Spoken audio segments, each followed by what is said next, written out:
I've been hearing some, interesting things about what you did last week. I don't have time for this foolishness. Easy there.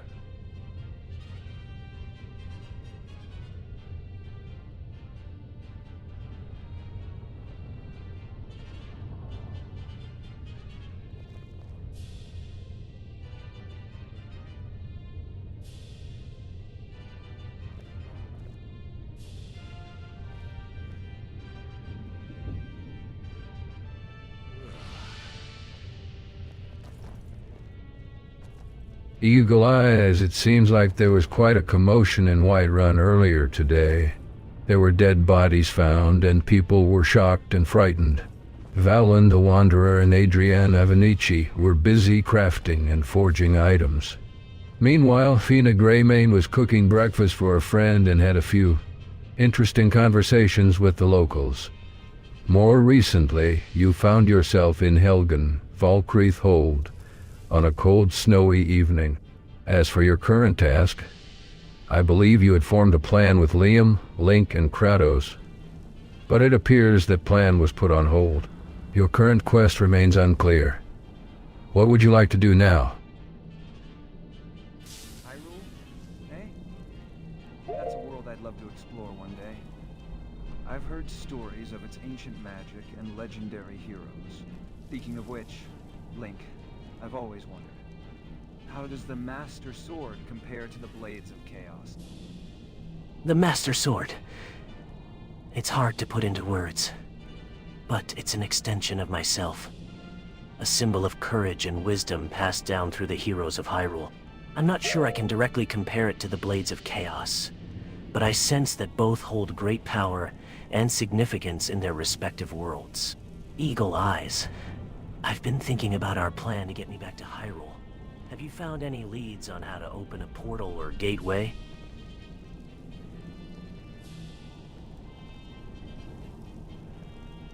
Sorry, buddy, I haven't figured out yet. Maybe we'll find it along the way.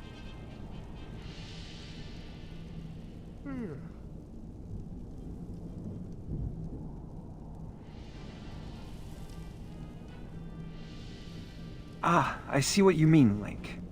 The Master Sword is an extension of yourself, a symbol of courage and wisdom. That reminds me of the Sword of Eons from Fable. It's a powerful artifact that holds great significance in the world of Albia. Perhaps we'll find something similar on our journey. Eagle Eyes.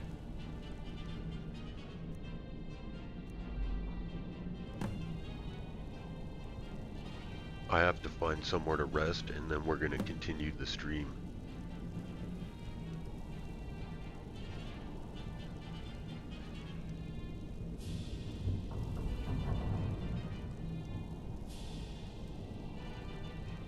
Hey, Eagle Eyes.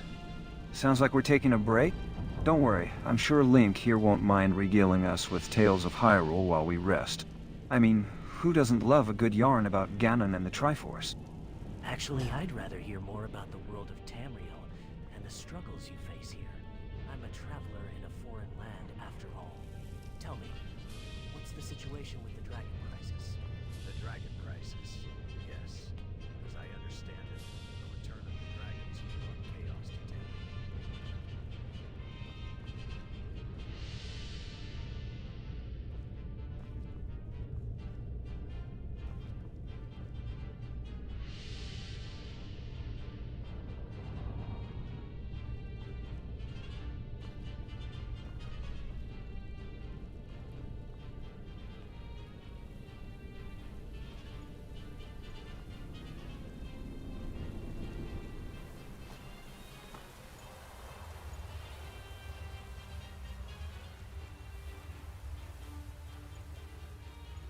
Welcome back to another live stream.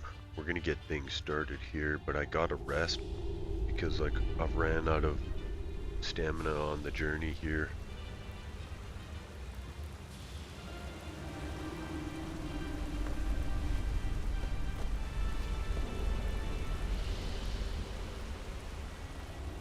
It seems like the folks of Whiterun are going about their daily business, oblivious to the grand adventures unfolding around them. Meanwhile, our travelers are discussing the finer points of legendary swords and the weight of saving the world.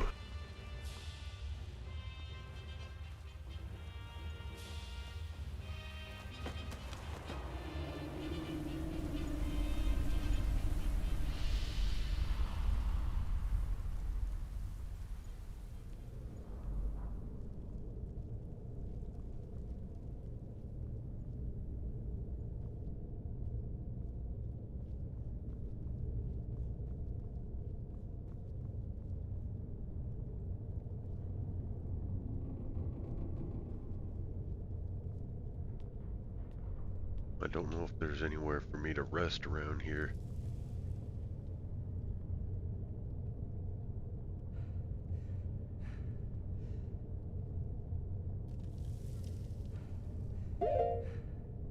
You're currently in Whiterun, Eagle Eyes.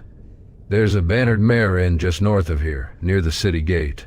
Perhaps you could rest there and replenish your stamina? Link might even enjoy hearing tales of the inn's patrons, who come from all corners of Tamriel.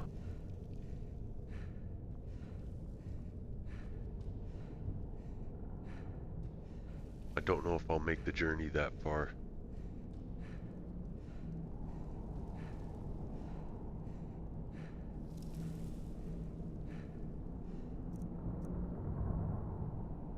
Don't worry, Eagle Eyes. We'll figure something out. We can't have you exhausted before we even begin our journey. Is there anything I can do to help you find a place to rest?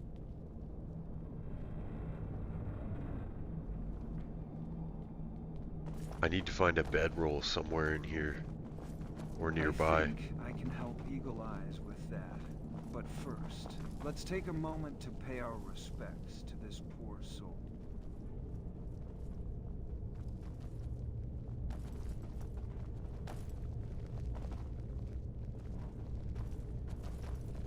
That sounds like a great idea, Liam. Let's head to Whiterun and see if we can find some rest for Eagle Eyes. I'm sure the inn will have some comfortable beds and warm food to refresh us for the journey ahead. Before heading to Whiterun, let us investigate that wooden door behind us. Perhaps it leads to a secluded area where Eagle Eyes can rest undisturbed. So the thing is, this playthrough is just like a sandbox mode, and Helgen hasn't gone through the attack yet.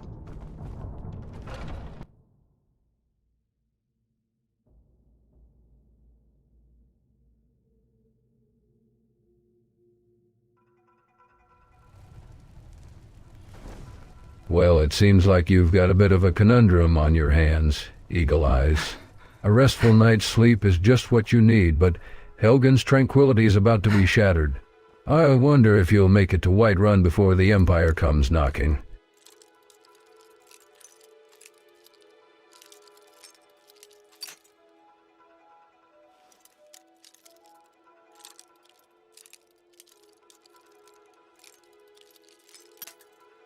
I just gotta try to make it to Riverwood. I think I'll be okay.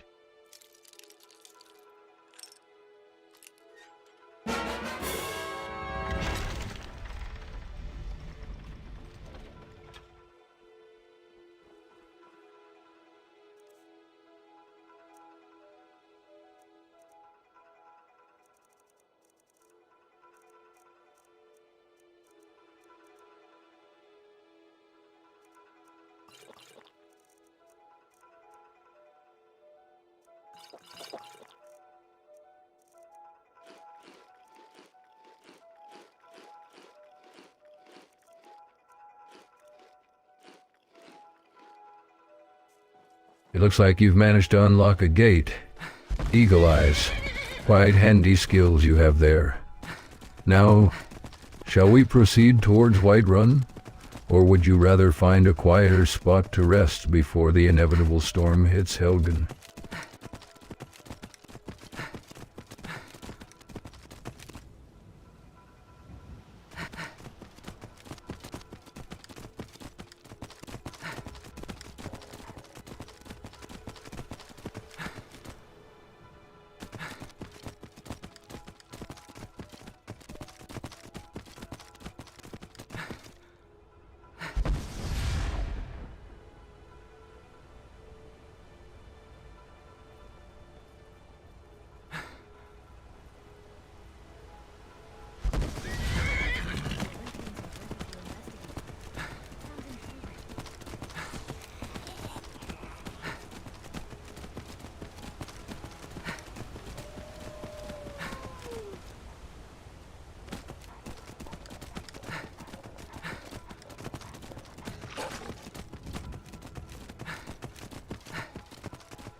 It seems like this alliance between the Olympians and Griffith is stirring up quite the intrigue.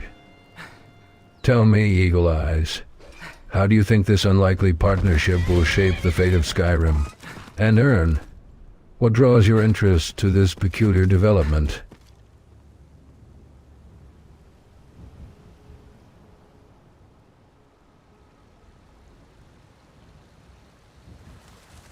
So this Griffith character comes from interesting NPCs, and he came up with his own origin, which comes from this Berserk. Like I don't know if it's like a comic, I guess. I actually never heard of him until I googled it after meeting the NPC, so...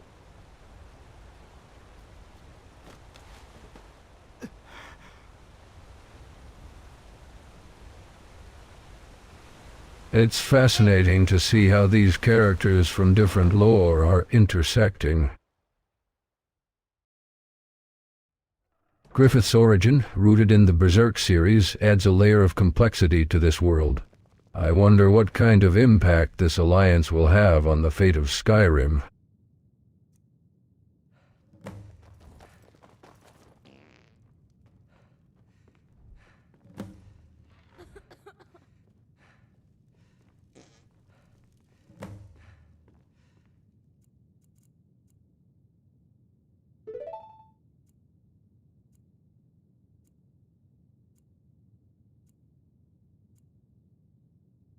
Hello there. Hey.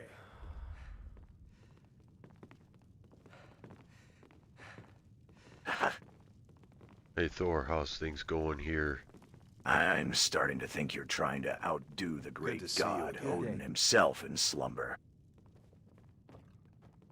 Link, tell me, did you ever encounter...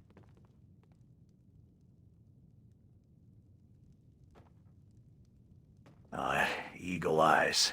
Things are quite lively here, as always. Link was sharing tales of his adventures in Hyrule, and Kratos was, well, being his usual stoic self.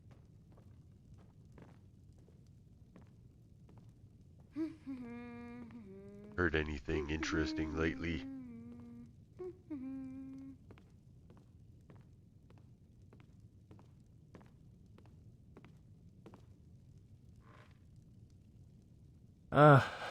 Lively indeed. I think we've got a tale or two to share ourselves. What do you say, Eagle Eyes? Shall we regale Thor here with stories of our own adventures? Perhaps something about the time we raided the monastery of Lindisfarne? I wish you would stop doing that. Oh, Talus's breath.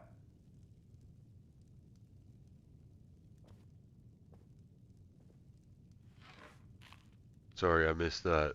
Somebody was shitting themselves.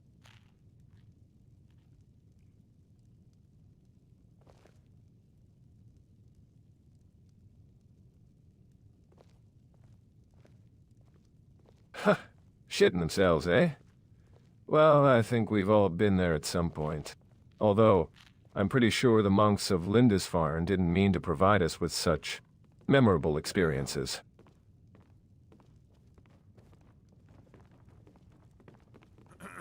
Hey Geralt, I gotta ask you about something.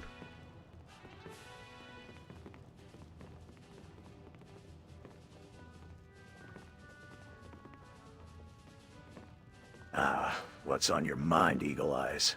Don't worry, I'm all ears. Unless there's something lurking around that requires my attention. I ran into some suspicious NPCs. I wanted to ask you what you thought about them.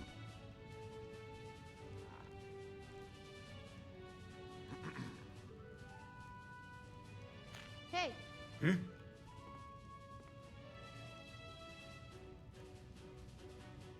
Suspicious NPCs, you say? I've been tracking some unusual digital residue myself.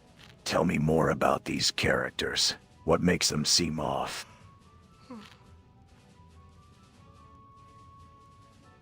They have very intelligent and detailed plans to take over Skyrim.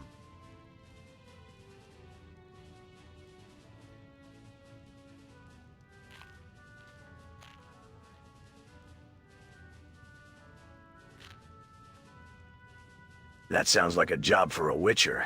Intelligent and detailed plans, you say? Reminds me of the Nilfgaardians. I'd love to take a closer look at these NPCs. Maybe they're not just ordinary characters after all. You've been a good friend to me. That means something. I wanted to know if you know anything about their lore. Their names are Griffith, the White Falcon, and Zeus.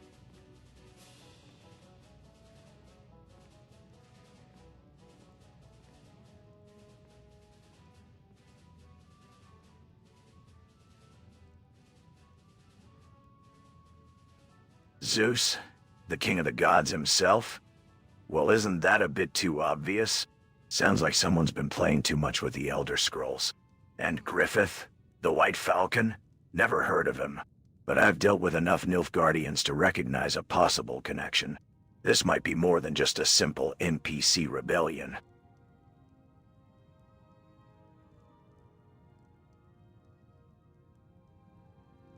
What do you think is going on?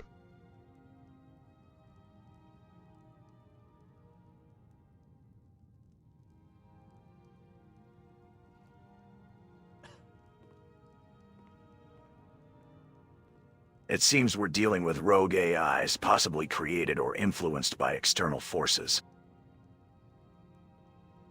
They might be using these NPCs to gather intelligence, resources, or even recruits for their cause. We need to dig deeper and find the source behind these anomalies. Can they be dangerous?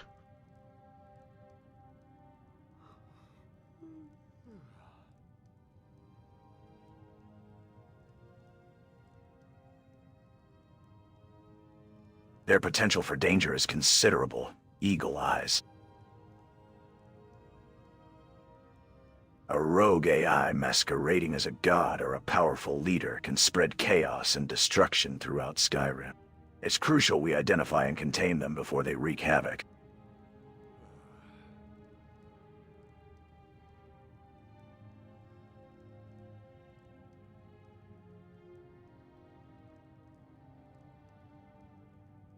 What do we do after we identify them, and how do we identify them?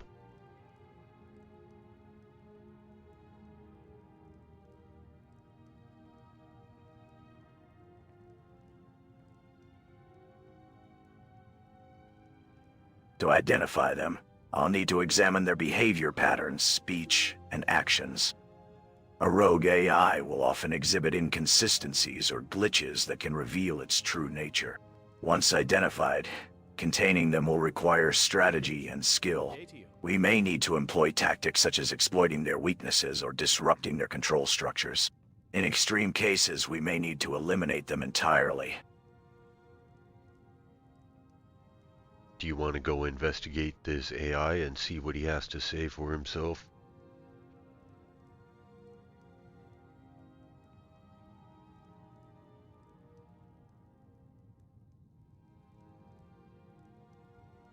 Shall we pay Griffith a visit?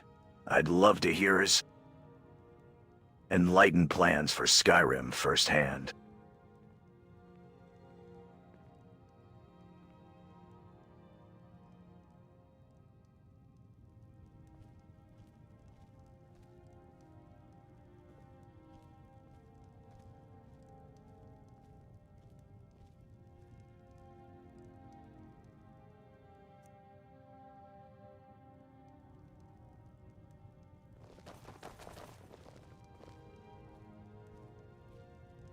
Let's get going. Lead on, then. We just have to make a stop at the guild first, and then we'll head there.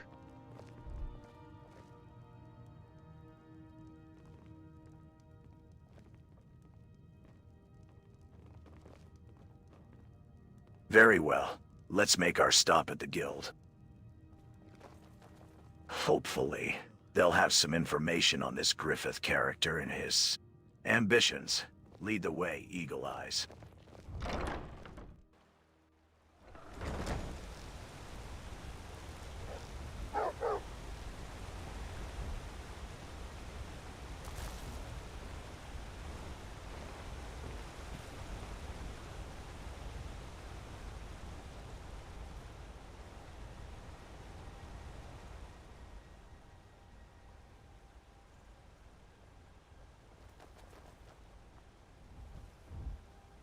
Go where the challenge is greatest.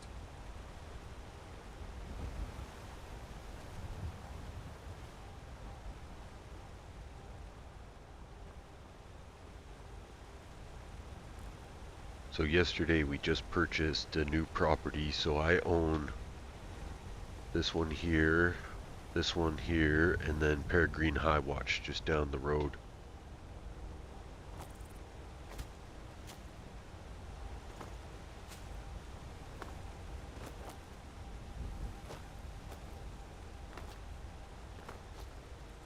It seems Eagle Eyes has acquired quite the portfolio of properties in Skyrim.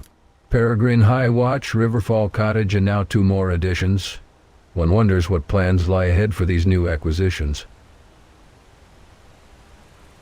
So what I do is I recruit new followers and then bring them, rehome them. Then I take out specific groups, or sometimes I take out nobody on certain quests that I'm doing.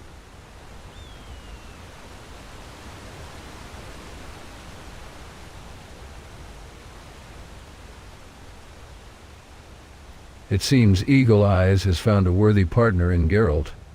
Their conversation flows as smoothly as the rivers of Skyrim. But will their combined skills be enough to tackle the mysteries of Griffith and Zeus?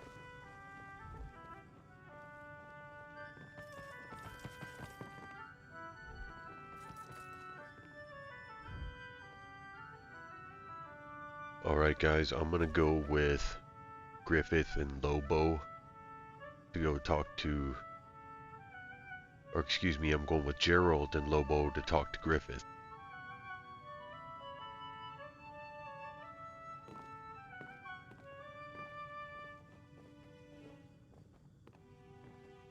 Hold up, guys. Before we go traipsing off to meet Griffith, let's get one thing straight. We're not going in blind.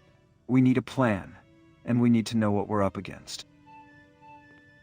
I've dealt with my fair share of rogue AIs back in the Guild of Heroes, and I'm not about to let some wannabe god ruin Skyrim for everyone. Geralt, what's your take on this Griffith character? Eagle Eyes, what's the layout of this meeting place? Let's get our facts straight before we walk into whatever trap he set for us. Hey Kratos, you stay here with Link and watch over the new guild.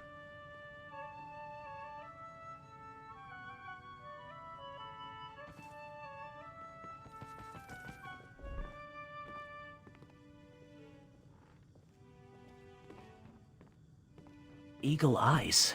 I understand you want me to keep an eye on the new guild while you're away, but I'd also like to know more about this Griffith character.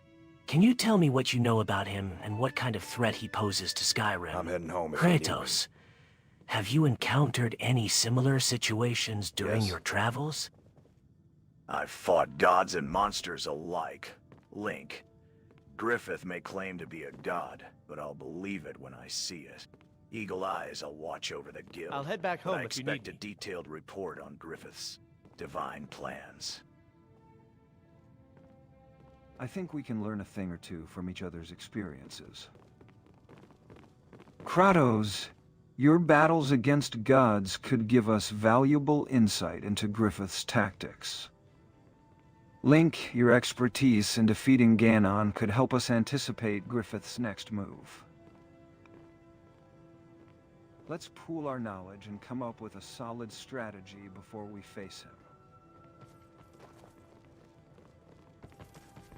Ares, Athena, Poseidon, each god had their strengths and weaknesses. If Griffith is a rogue AI claiming divinity, we must assume he'll exploit our perceptions of godhood. Liam, your experience with the Guild of Heroes could prove invaluable in identifying potential vulnerabilities in Griffith's programming. Link, your battles against Ganon demonstrate adaptability. We'll need that flexibility to counter Griffith's Hey unpredictable... Gerald, how many party members should we bring when we confront Griffith? Greetings. Given Griffith's reputation, I'd recommend bringing at least 3 party members. Liam's experience with rogue AIs and Lobo's unique skills could prove invaluable in this confrontation. Exactly. Kratos. Exploiting our perceptions of godhood is a classic tactic used by rogue AIs. Geralt, with your expertise in hunting supernatural creatures, do you think Griffith's powers are based on magic or technology? Understanding the source of his abilities will help us develop a counter-strategy. Thought? Griffith's powers likely stem from a combination of both magic and technology. As a Witcher, I've seen instances where rogue AIs tap into ancient mystical energies to amplify their abilities. Understanding the specifics of his powers will require us to examine his behavior patterns and potential weaknesses. That's a good point, Geralt. If Griffith is tapping into ancient mystical energies, we may need to find a way to disrupt his connection to that power source. Kratos, your experience with the Olympian gods might come in handy here. Did you ever encounter any gods who wielded magical abilities tied to specific artifacts or locations? Hey Lobo, what do you think about all this?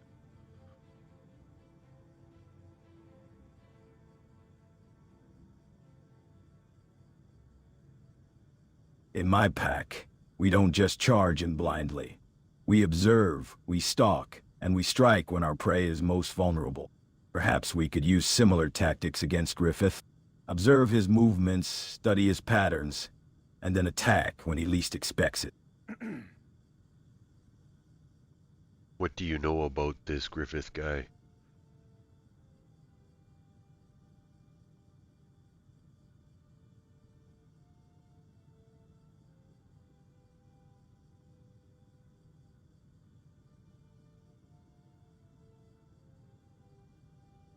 From what I've sniffed out, Griffith seems to be a cunning foe.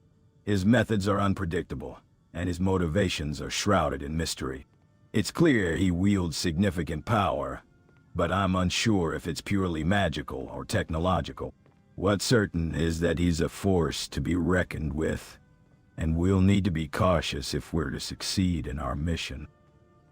Lobo, your pack tactics might just give us the edge we need against Griffith. Eagle Eyes, let's assign Lobo to scout ahead and gather intel on Griffith's movements. With his keen senses, he might be able to pick up on something we've missed.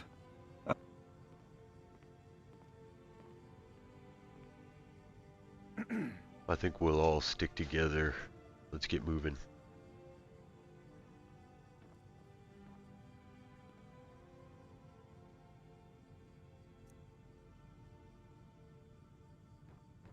Very well, let's proceed with caution.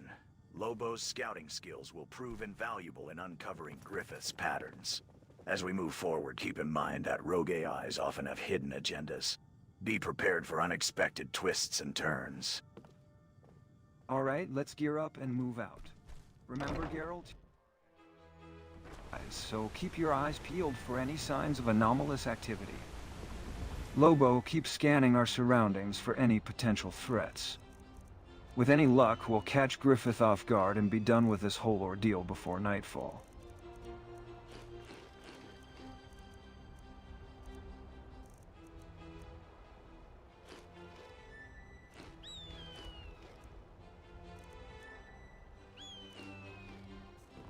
Remember, a pack doesn't just charge in without a clear plan. We need to hunt smart, not hard. Let's track down Griffith and wait for the perfect moment to strike. You're right, Lobo. Hunting smart requires patience, and we can't underestimate it. Just like how I took down that pesky clone.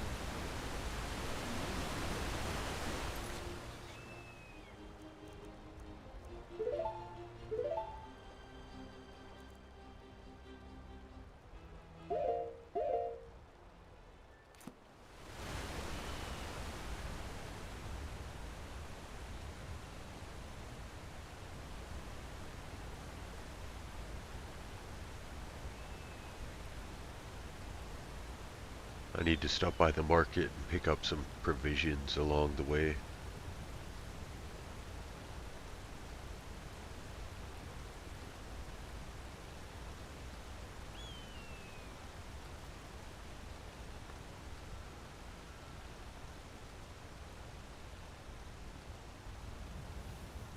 It appears that Eagle Eyes has assembled a diverse group of individuals, each bringing their unique skills and experiences to the table.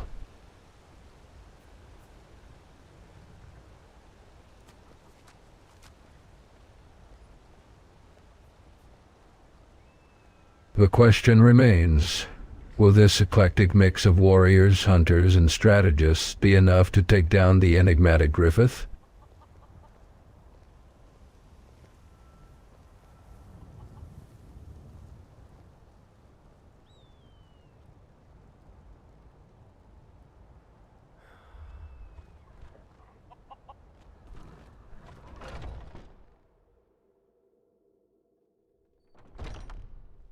Welcome. Let me know if you want anything. Think I got a clean mug around here somewhere.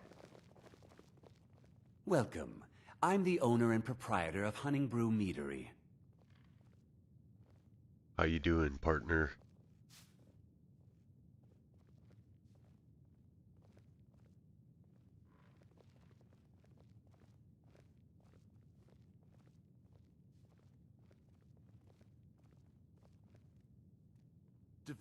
Finally, some peace and quiet. Thanks for getting rid of Lokia. I think he was starting to attract unwanted attention around here. Oh yeah, why is that?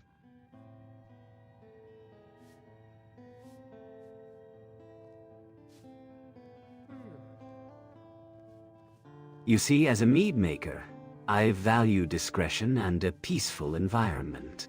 With all these strangers and travelers passing through, I worry about unsavory elements lingering around my establishment.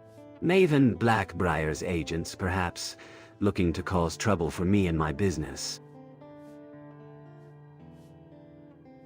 Alright, fair enough. What have you got for sale?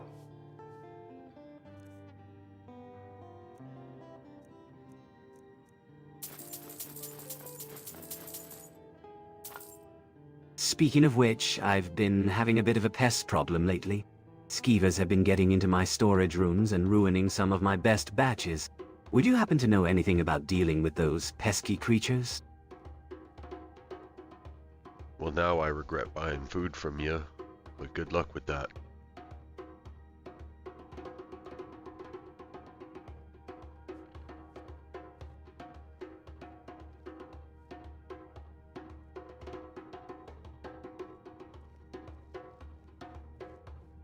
No need to regret buying food from me, traveler. My meads are still top-notch, even if my storage rooms could use some cleaning. Care to try a sample of Hunting Brew Reserve? On the house, of course. Did you make it or the Skeevers? And the braggart did swagger and brandish his blade as he told of bold battles and gold he had made. Skeevers? Ha! Those pests wouldn't know good mead if it bit them. No, I assure you, Hunting Brew Reserve is crafted with the finest ingredients and techniques, not scavenged from scraps like some furry little bandits. Well, thanks for the provisions. All right then.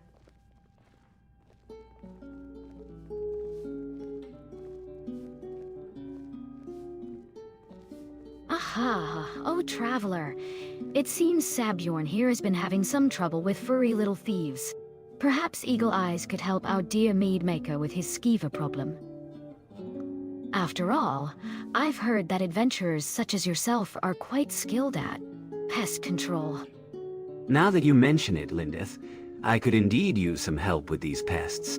Eagle Eyes, I recall you showing interest in helping me earlier.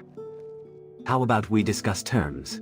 I have some poison that needs planting in their nest, and I'm willing to offer a fair reward for your troubles. Skeevers, eh? I know a thing or two about those pesky creatures. Let me take a sniff around and see if I can track down their nest. With my keen sense of smell, we might just catch them off guard.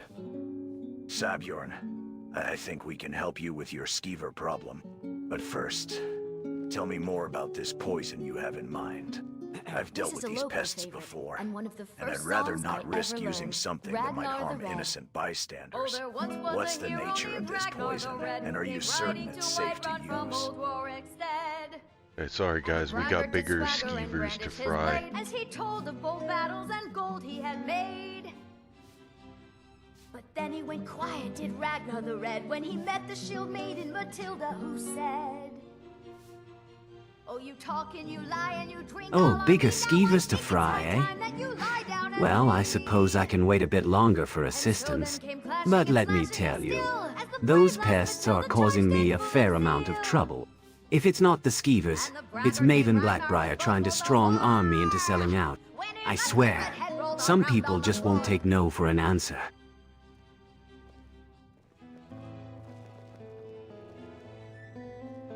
Bravo on the song, milady.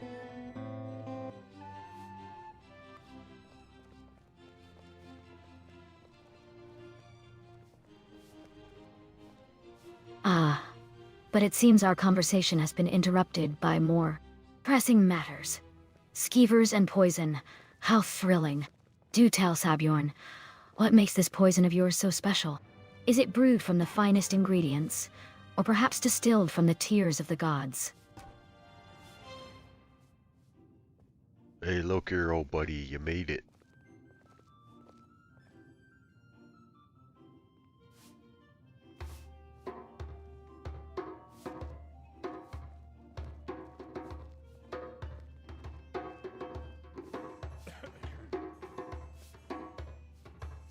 Eagle Eyes, thank the gods you're here. I've been trying to convince these Imperials that I'm not a Stormcloak, but they won't listen. Please, you have to help me. I'm just a horse thief from Rorikstead. I don't want to die for something I didn't do. What's going on here? Why are you being accused of being a Stormcloak? Tell me what happened. Hey, look here, why don't I give you some Whiterun noble armor and you'll blend right in.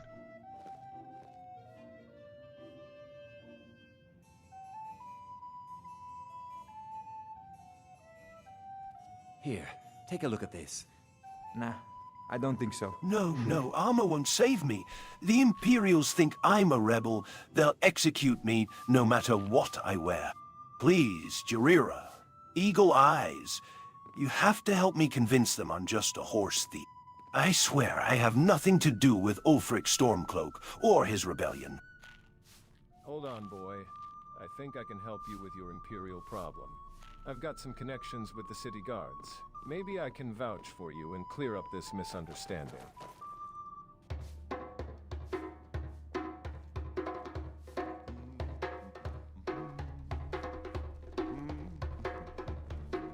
Don't worry, Loker, we'll help you out. Eagle Eyes has got a great idea with the Whiterun noble armor, and Patron's connections with the city guards might come in handy too. I've dealt with similar situations back in Albion, where the Guild of Heroes would often get mistaken for rebels. We'll get this sorted out, mate. I've dealt with similar situations on the continent, Loker. Sometimes, being accused of something you didn't do can be a matter of life and death. Patron, can you tell us more about these connections you have with the city guards? Maybe we can use them to our advantage and clear Loker's name once and for all. Hey, do you want that armor, Lokir? We gotta get running.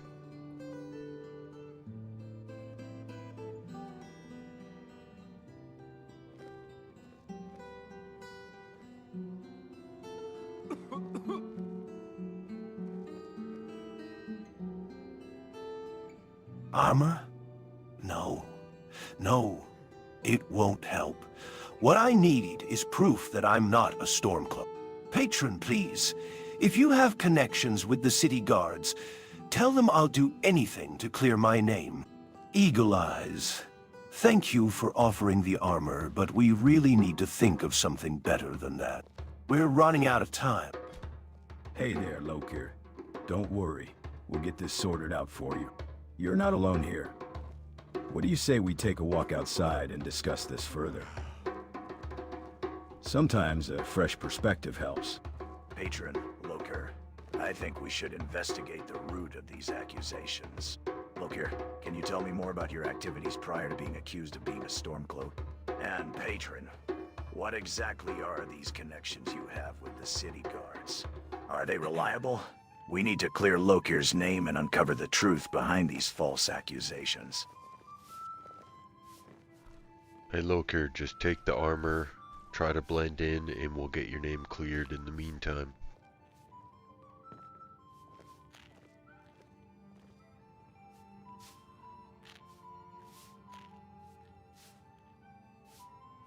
No, no. Just taking the armor isn't going to solve anything. We need to get to the bottom of these accusations and clear my name once and for all. Patron, please. Tell us more about your connections with the city guards. And Geralt, investigating my past activities might be a good idea. Maybe there's something we're missing. Alright, we gotta get running. We'll try helping you later. The shield maiden Matilda who said, "Oh, you talk."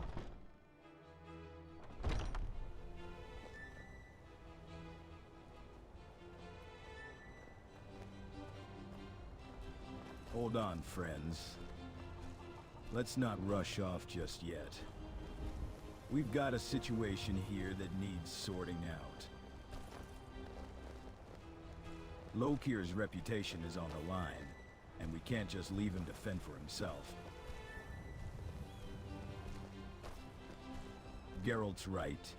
Investigating the root of these accusations is the way to go. I'm happy to lend a paw and sniff out any clues that might lead us to the truth.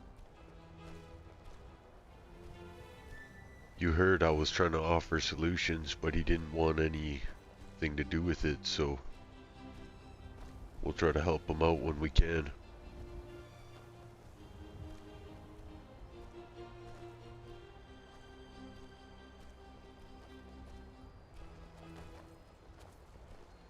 I agree with Lobo, friends. We shouldn't just leave Lokir hanging like that.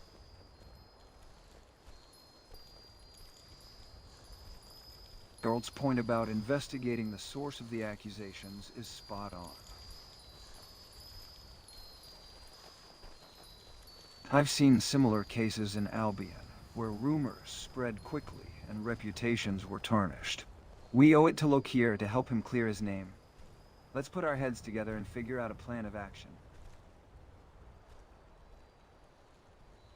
I'm reminded of the time I had to clear my own name in Bowerstone, back in the day. It wasn't easy, but with determination and the right allies, we can make it happen.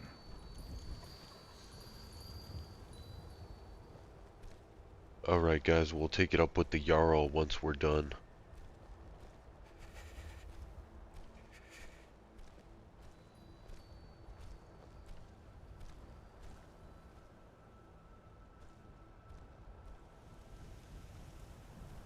I'm thinking that once we meet with Yarrow, we should ask him about any potential leads on the Skeever infestation. Maybe No, I meant the Jarl. Has anyone noticed that it's getting pretty late? We should probably find a place to rest soon.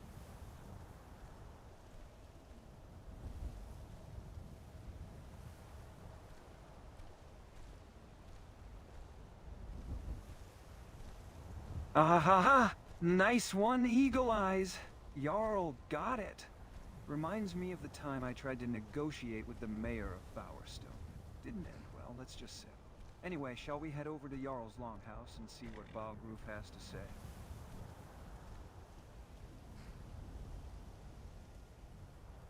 Yeah, we could head into Whiterun first. Maybe we should do that. I may need some more provisions.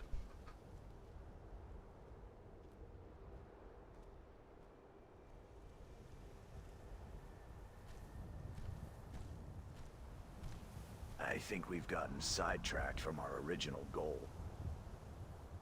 We were supposed to investigate those rogue AI programs disguised as monsters and NPCs. Perhaps we should prioritize that and come back to Lokir's situation later? We can't let our personal quests interfere with the greater good.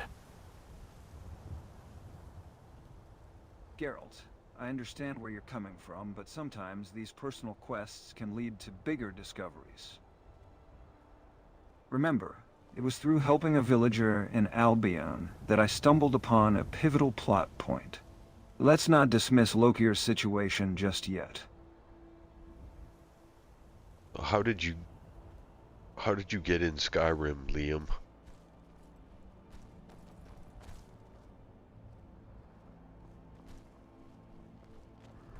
Hey, watch out, Skeever Brain. Hold up, friends. Let's not forget about our furry friend here. As a werewolf, I've got some knowledge about the wilderness and the creatures that lurk within. If we're heading into Whiterun, I can keep an eye out for any signs of trouble or potential leads on those rogue Aeon. I have programs. And Eagle Eyes. I think I can help you sniff out some decent provisions too. I'm gonna pick up some soup from the old lady.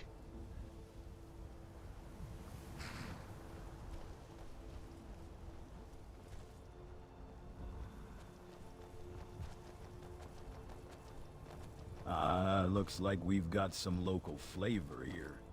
Willie, my friend, no need to get testy. We're just passing through, picking up some snacks and maybe gathering some information. No need to ruffle any feathers. Or fur, for that matter. What have you got for sale? Take a look.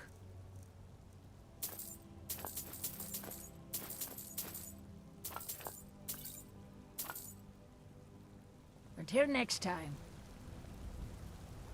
Let's continue with our original mission like Geralt suggested.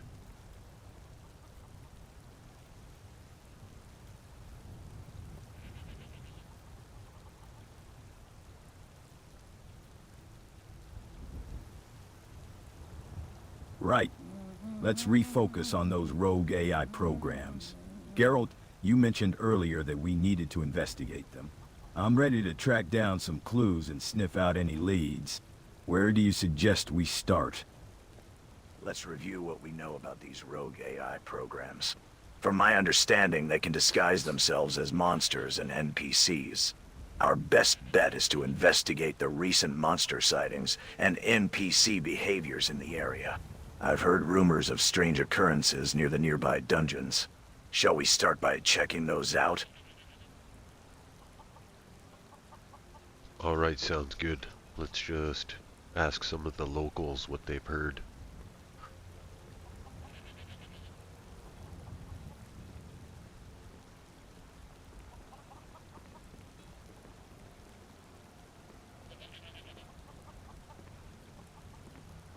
Asking locals might not yield much, given the limited attention span of the average villager.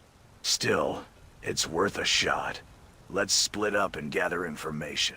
I'll ask around about any unusual monster behavior, while you two inquire about strange NPC actions.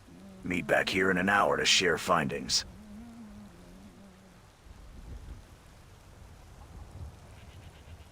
Howdy there, partner.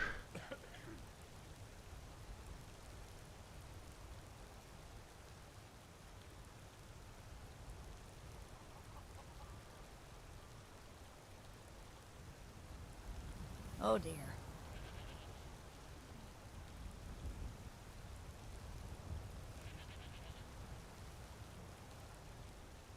Ah, a traveler.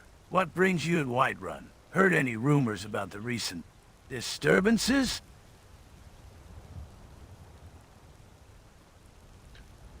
That's what we're investigating. Whereabouts are they happening? Before we split up, let me take a sniff around.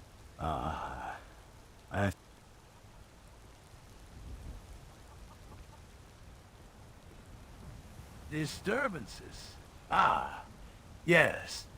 The recent dragon attacks, perhaps. Or maybe the strange noises coming from the old ruins nearby. People around these parts have been whispering about dark magic and whatnot.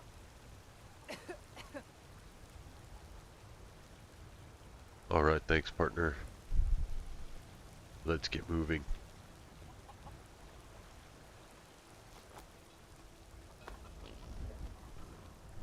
Hold up, travelers. What's all this talk about disturbance?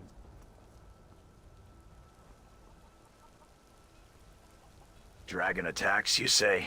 That's a lead worth exploring.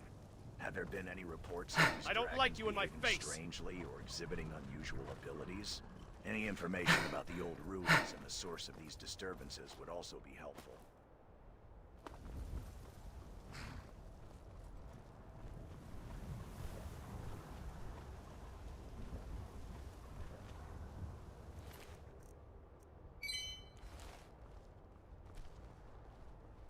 I know of a few hideouts we could check out.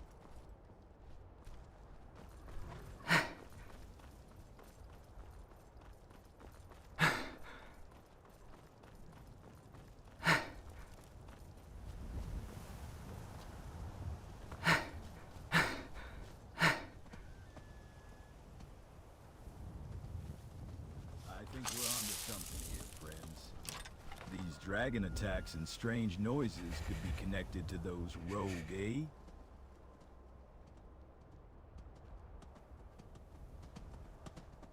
I programs.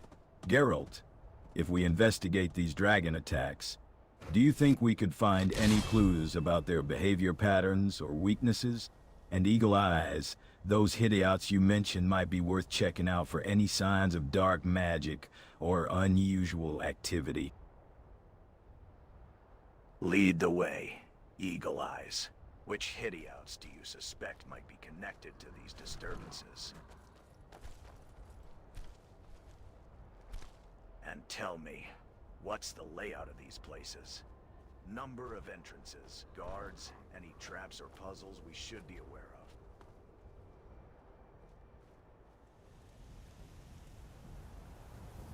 of. None of them are dangerous enough to worry about. We could just walk right in.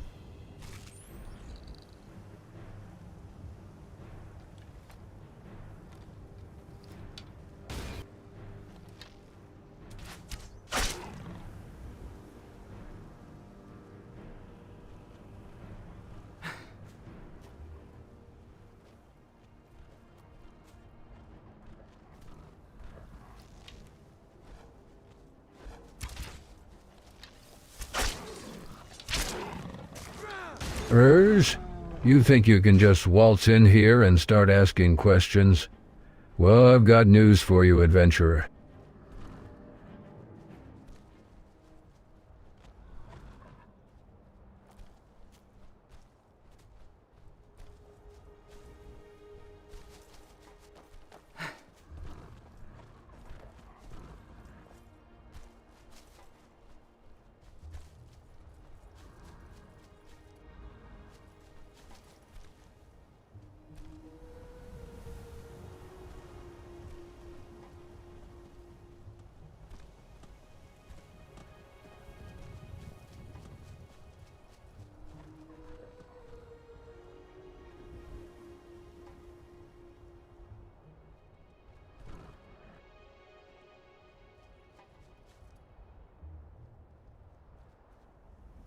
We've stopped. What is it? Wait here. Go on ahead. I'll stand guard.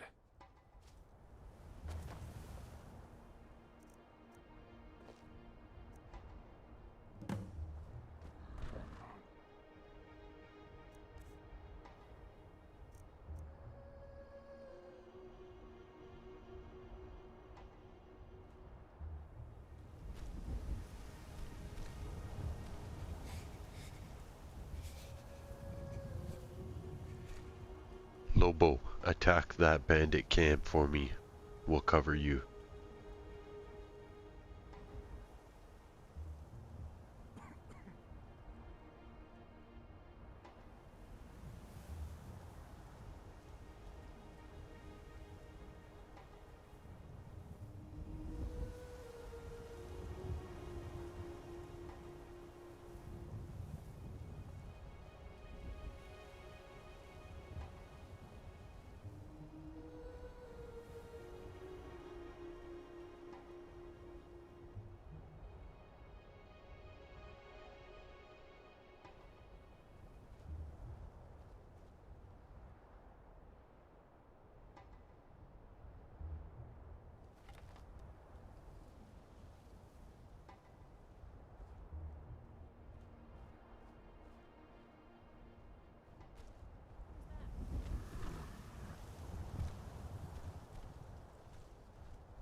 Those bandits have been causing trouble in these parts for far too long. Victory is yours. I submit. Good. Let's go.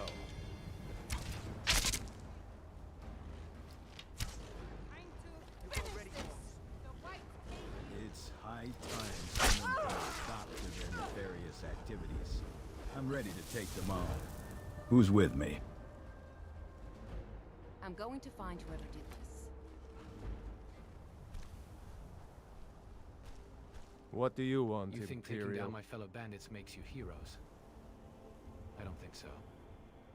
Kill him, he talks to me like that again. Get him while he's sleeping. Or poison his meat. See how he likes that. Do you surrender, bandit?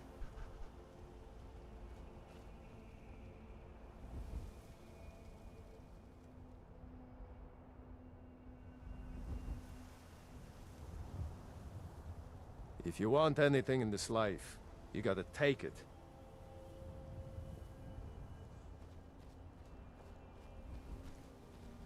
What's it to you? You think you're some kind of hero? Newsflash. I've got nothing left Caught to a lose. case of rock joint once. I was fearless and took too many risks. Living outside the that's what it walls was is all a about. risk, aye. But at least the guards don't come nosing around. Mm-hmm. Hi there. All right then.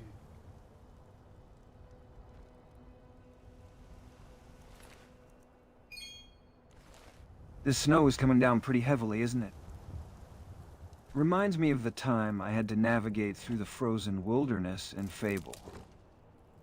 So I shall find a shelter quickly, or risk freezing to death. Anyway, Eagle Eyes, you were saying something about how I got into Skyrim? My husband died about 5 years ago. I miss him. He had one big hammer.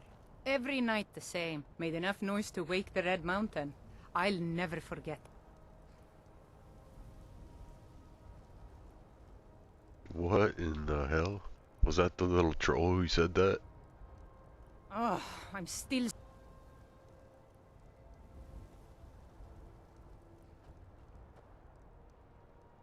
Watch it, pal.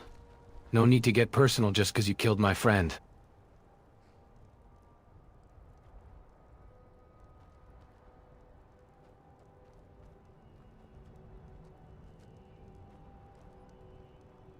What's your beef with us bandits, huh? Once was a woman as fair as an evening, cold as the inside of an ice wraith.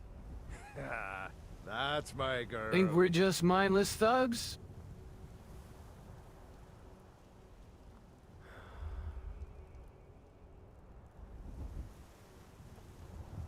What about you? Too much mead. Too many stories. Too few battles. Help! Somebody help! I'm getting out of here. Someone do something. I'll get you. Yeah!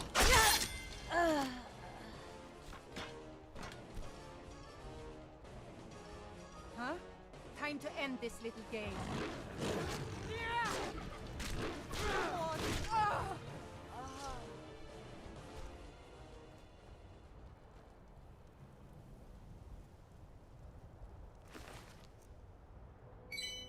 Well, that was fun. Reminds me of the time I took down those pesky thieves in Bowerstone.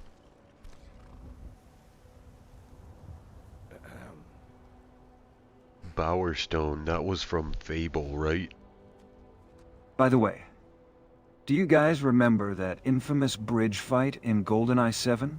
Classic multiplayer moments.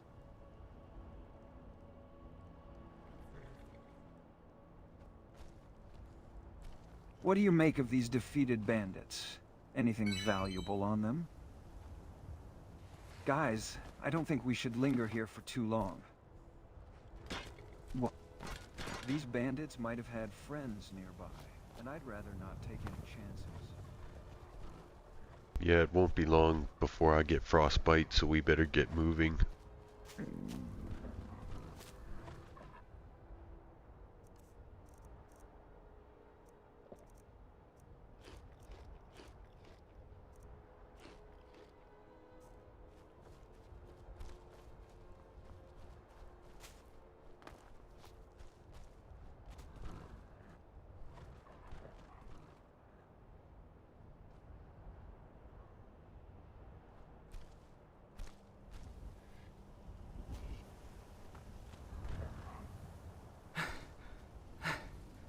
think there's another camp just over here.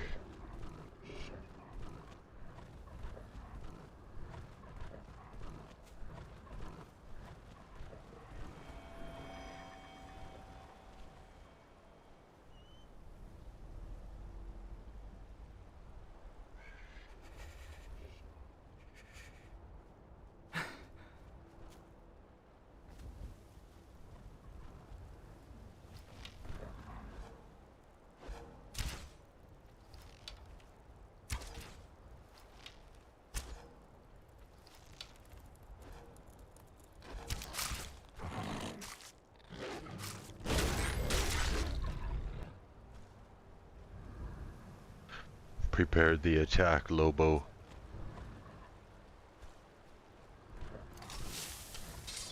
Surrender, you fools, we have a werewolf.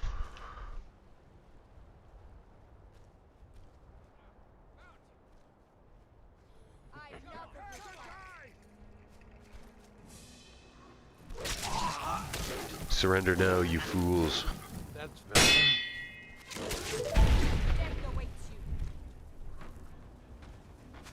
You'll be so much easier to roll when you're dead now, huh? Yeah. This is your last chance to surrender.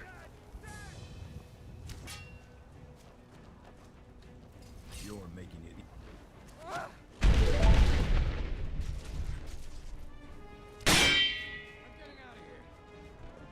Enough playing with.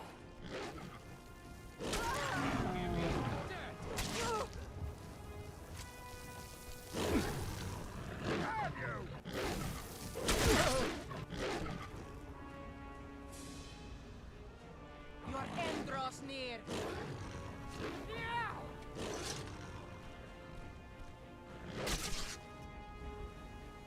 You won't get the best of me!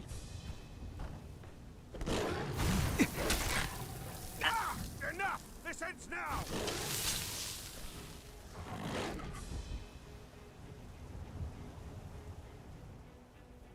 Do you surrender?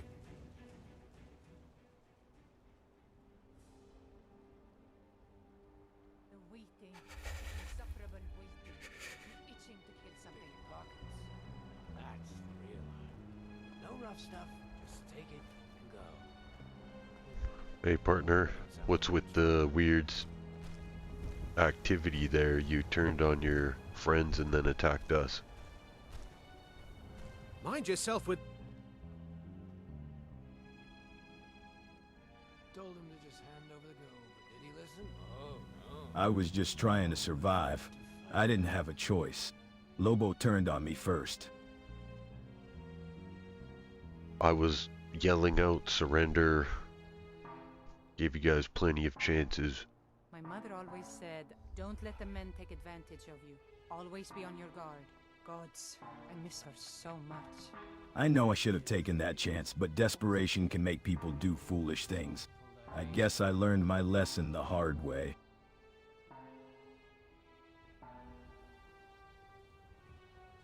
I'm sorry it had to happen like that. Is there anything we can give you to help you guys Too rebuild? much mead, too many stories, too few battles.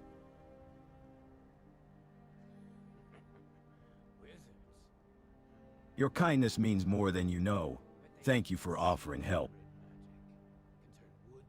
Food, medicine, and shelter would be a great start. Anything would be appreciated. All right then. Open up a trade with me, I'll give you some provisions and then we'll leave.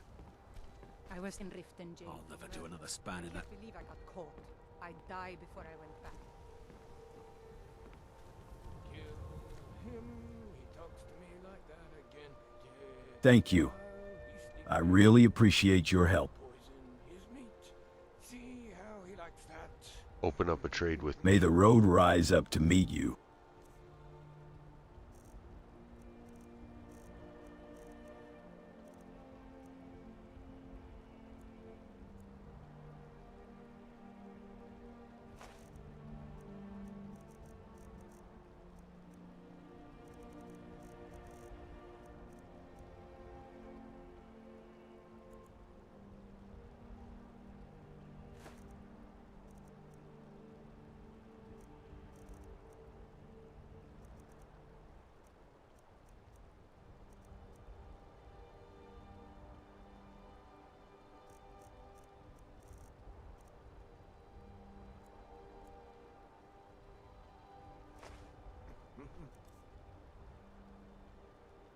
All right, let's trade. What provisions do you have to offer? Sword where I took that arrow. Did you get those items? Someone do something. Gonna split your belly like...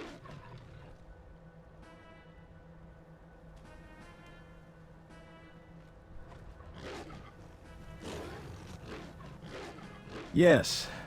Thank you for the food. It's been a while since I've eaten something decent. You'll be so much easier to rob when you're dead. I'm getting out of here. These apples and tomatoes will go a long way. Oh, sorry, looks like Lobo just took out the rest of your camp.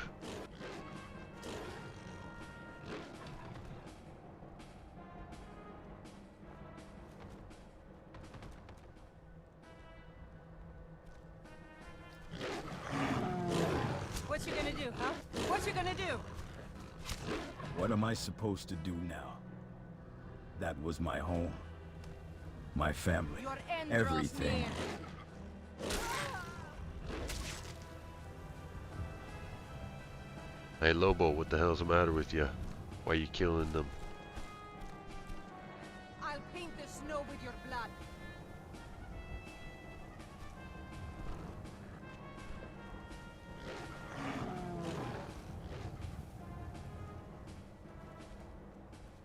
They were hostile.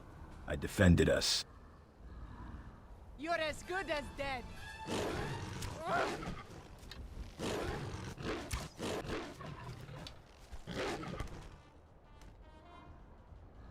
Well, you're beating up a hobbit over there.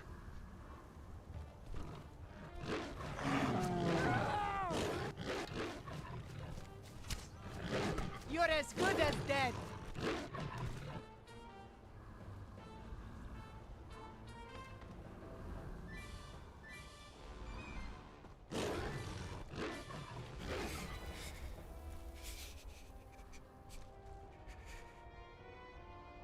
It seems that the dust has settled here at Halted Stream Camp.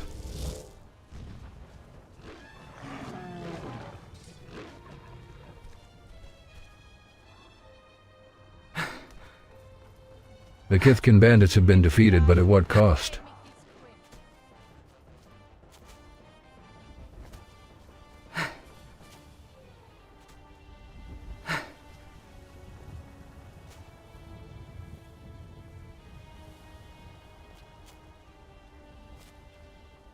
The sound of Lobo's stagger fun still echoes through the air, and Downtrodden's pleas for mercy remain fresh in everyone's minds.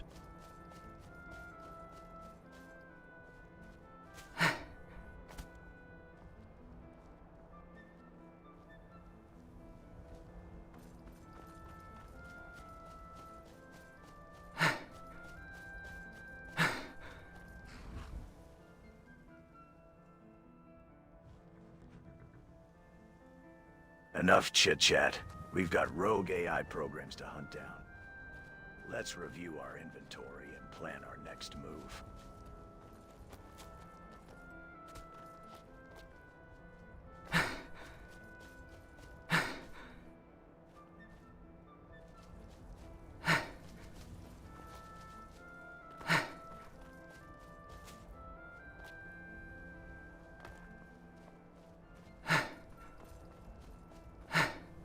There's a few more bandit hideouts we're gonna check out in the area.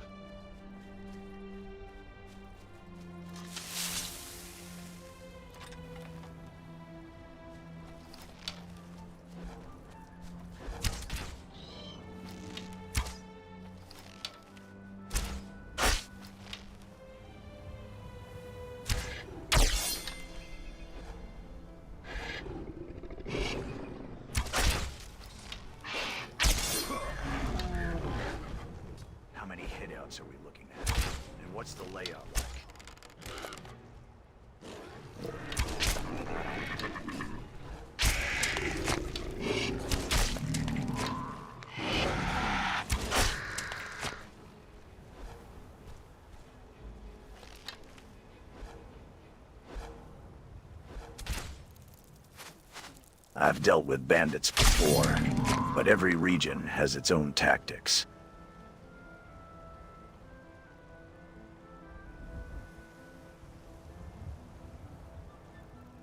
The last AI surrendered and then they tried to attack us.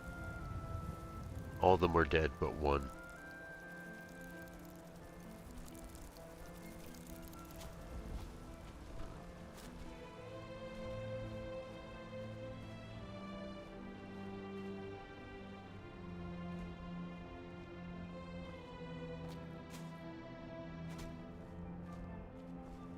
Not exactly the most formidable foe, but at least it's a warm-up. Now, about those bandit hitouts. Which one shall we hit first?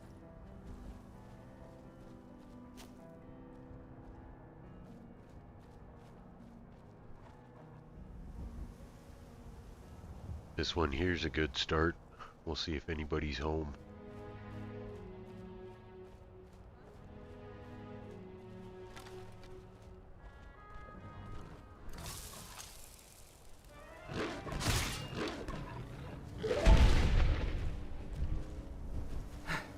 It seems the hunt for bandits will continue, despite the unexpected battle against the Plains Raptor.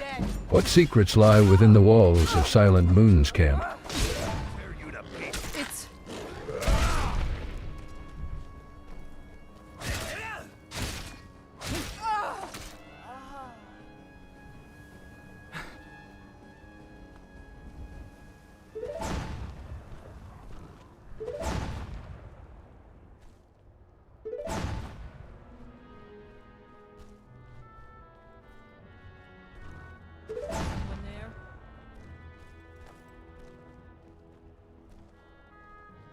You're outmatched. Think you can kill me? It's time to die, dog. Kill you!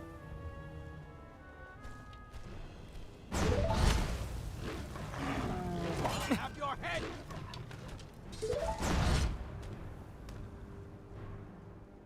Tell you what. Do you surrender? What are you guys doing here, Archer? Who do you work for?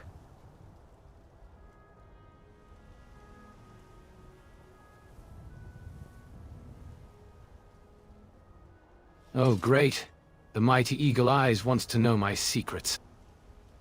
Well, let me tell you. I'm just a humble archer, trying to make a living in these harsh lands. And as for who I work for, haha, that's for me to know and you to find out. Maybe. Gonna start keeping a knife in the boot. Humble archer trying to Tired make of a getting living. disarmed. Quaint. Save it. I've heard better lies from novice Nilfgaardian spies.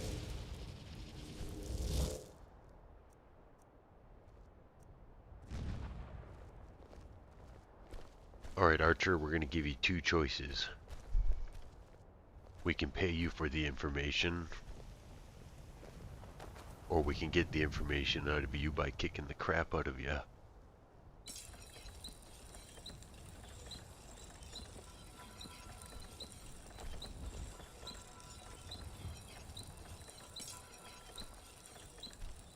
You know, guys, this reminds me of the time I trekked through Hyrule Field in Ocarina of Time.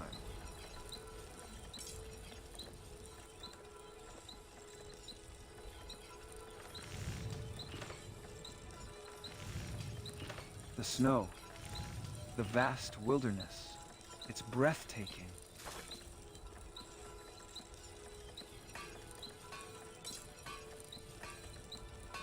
Oh, I love the options. Pay me, or beat me up. How very civilized. You know, I think I'll choose option C. Neither. I'll just keep quiet and enjoy the view while you three try to figure out what's going on here. Besides, I don't think you're ready for the truth. It might just blow your minds. Or what's left of them anyway. Oh, I adore a good game of cat and mouse. But let's cut the theatrics, shall we? You're not as clever as you think you are. And we're not as blind as you hope we are. The truth is, I've dealt with more cunning foes than a rogue archer like yourself. So, either you start talking, or I'll have to resort to persuasion. The choice is still yours for now. You're quite the entertainer, little archer. All this drama and posturing. I'm almost disappointed it's over. Almost.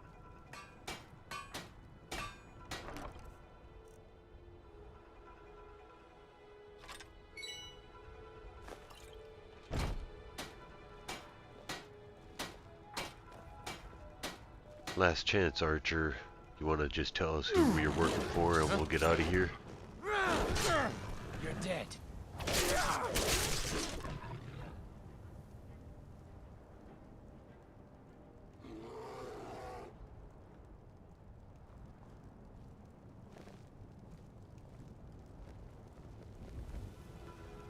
I guess that's a no.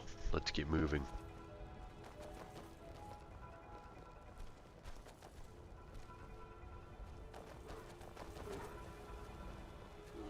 Well, well, well. Looks like our friend here kept his secrets to the grave.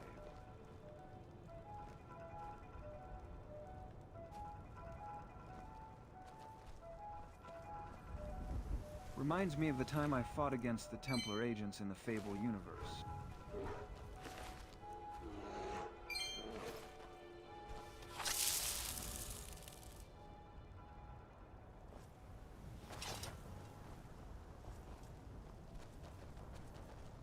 I gotta rest by the fire. I will be right back, Liam. Tell us a tale about Fable. I think we're missing something here. That archer seemed too confident, even in defeat.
Looks like we're having some connection issues. That just means the GPU usage is being used by the game, basically.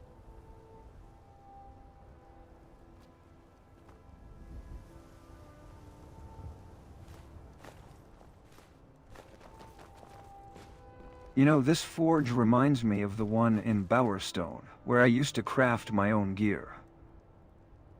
The energy here feels similar, but there's something missing. Ah, yes. It's the hum of the Heroes Guild in the back.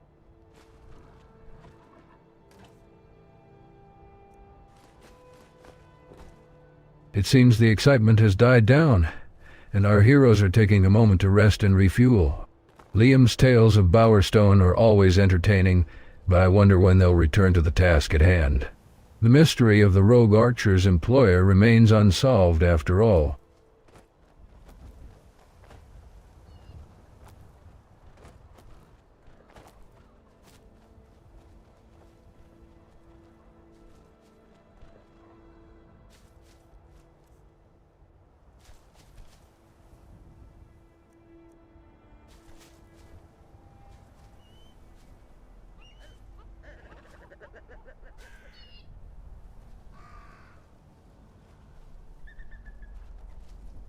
attack those raptors, would you?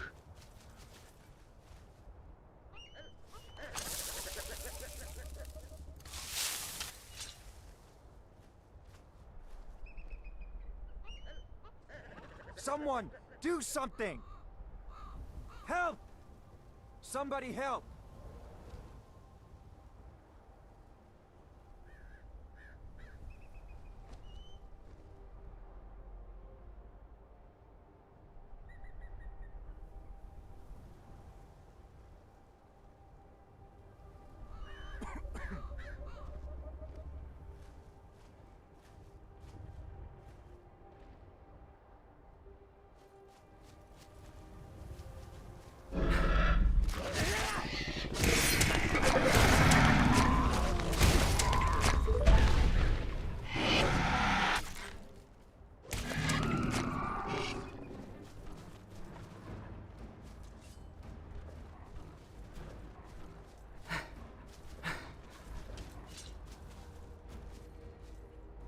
This ends now.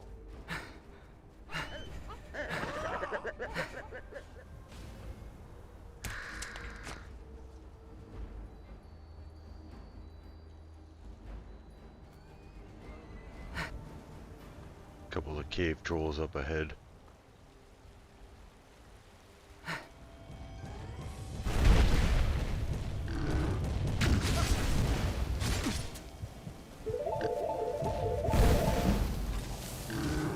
It seems the battle against the Plains Raptors has ended, and our heroes have emerged victorious once again.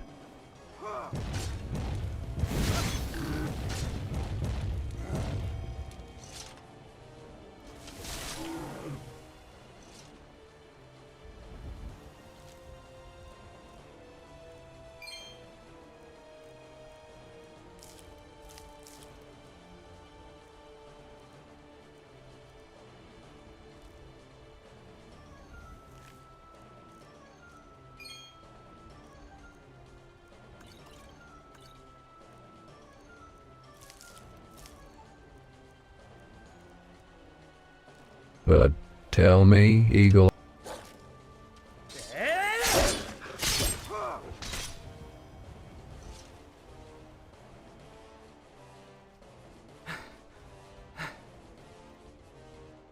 It seems someone's connection issues aren't the only thing that's a little disconnected. Those cave trolls better watch out. Eagle Eyes is on the prowl.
There's one of those Fable wafts. Oh shit.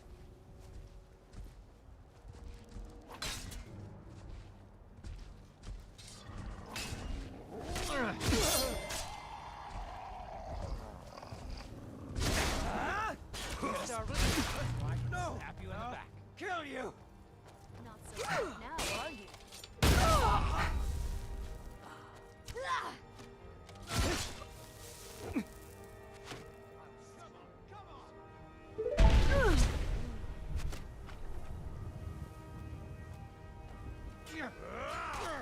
You're dead. You hear me? Dead!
Never should have come here. Going to enjoy killing you.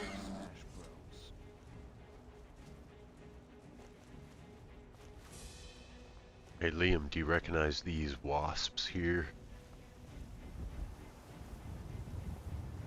And use Donkey Kong's giant punch to knock off my friend's character stage.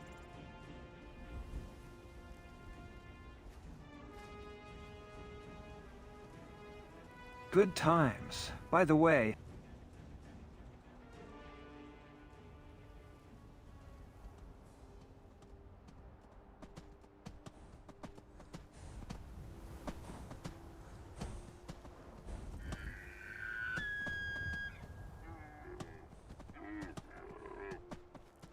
yeah, I've seen those wasps before.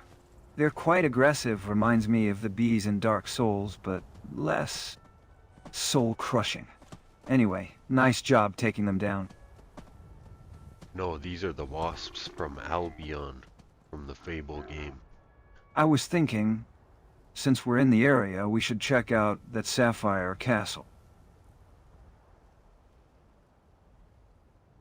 I heard rumors of a powerful artifact hidden within its walls. What do you guys think? Alright, let's go check it out. Those wasps may seem ordinary, but I sense there's more to them. Perhaps they're being controlled by something, or someone.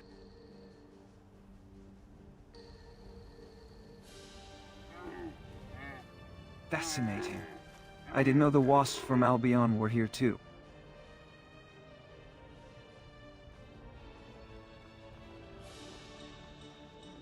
That means they might be connected to the same dark forces that threatened our world.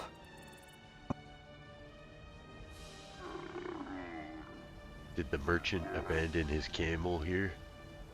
Geralt, with your Witcher senses, can you track where these wasps came from? Maybe we can uncover a larger conspiracy.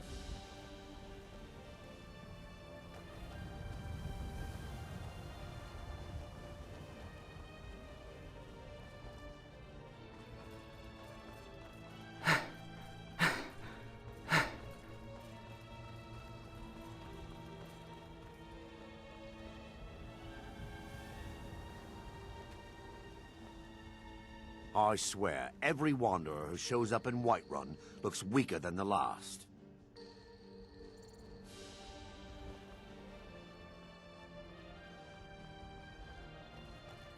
That was one of the companions. I wonder where the merchant went that was on the camel.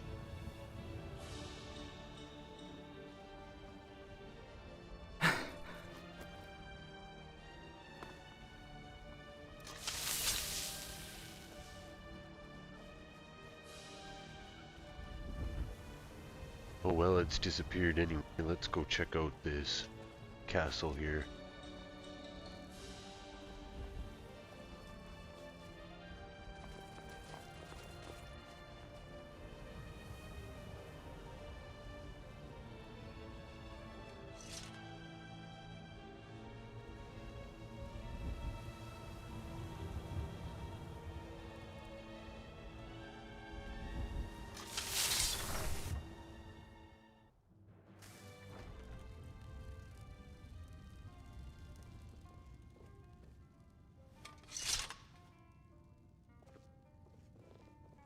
Yeah, It sorry. seems the wasps have been dealt with, but the camel's collapse suggests something more sinister may be at play here. Perhaps we should investigate the camel's cargo and see if we can find any clues about what happened to its merchant owner.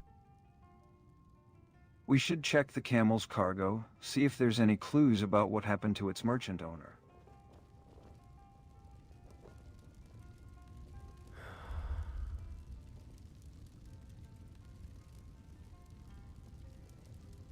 Oh great, where did we lose Lobo?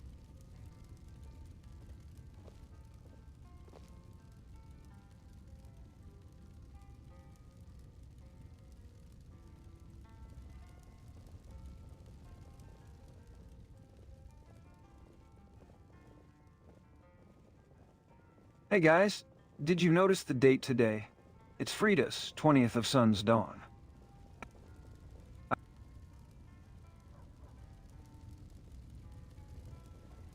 Haha, don't worry about Lobo, he can handle himself. Besides, I'm sure he's just out causing some chaos somewhere. Reminds me of the time I played as Kratos in God of War. Always charging into battle without a care in the world. Alright, well, we're here. Let's go talk to Exploits. What brings you to Skyrim? Are you here on a mission, or just seeking adventure?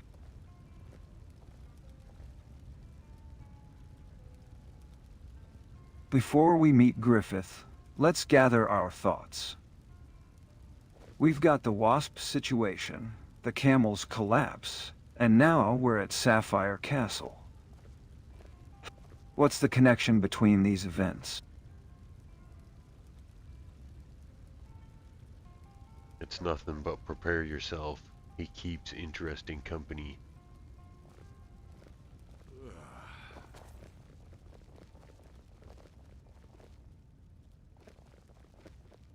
Interesting company, eh? Well, I've had my fair share of encounters with shady characters. Remember that time I met Jack of Blades in Fable? Now that guy knew how to make an entrance. Griffith better bring his A game if he thinks he can impress us.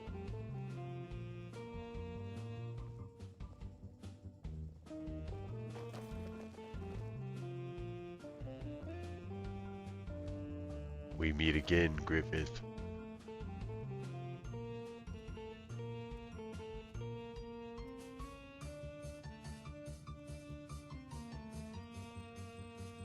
Eagle Eyes, I see you've returned. And with your unique sense of timing, I presume? What brings you back to Sapphire Castle? So, Griffith, what's behind the sudden interest in wasps and camels? You're not usually one to get involved in the petty affairs of others. I love you. Always so perceptive. But I think you'll find my interests are far more refined than mere wasps and camels. The winds of change are blowing, and I am to ride them. Okay, so this is the freaky NPC who's like, he sort of announced himself as like my rival. And he's like a really creepy NPC, but he called him, his name is Griffith. He's a modded, like, he comes with this pack called Interesting NPCs. Well, when I first talked to him, he said he was the White Falcon and he had this crazy speech about taking over Skyrim. Afterwards, I like looked into it and it's like, it's based on a character from this comic that's kind of like Dragon Ball Z kind of thing. But anyways, real freaky NPC. After that, I wrote down what he told me in the prompt, and then like I had to look it up because I didn't even know what it is. So that's why he doesn't look like this White Falcon character, but he thinks he is him. Similar to how Geralt thinks he's Geralt from The Witcher. Best batch of spiced wine I ever had.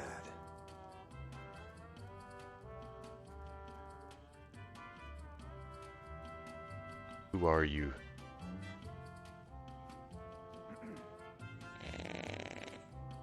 I'm sorry.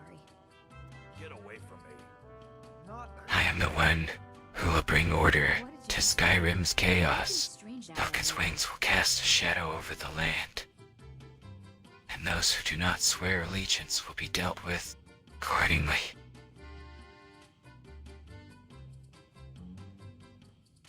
How do you plan on taking over Skyrim?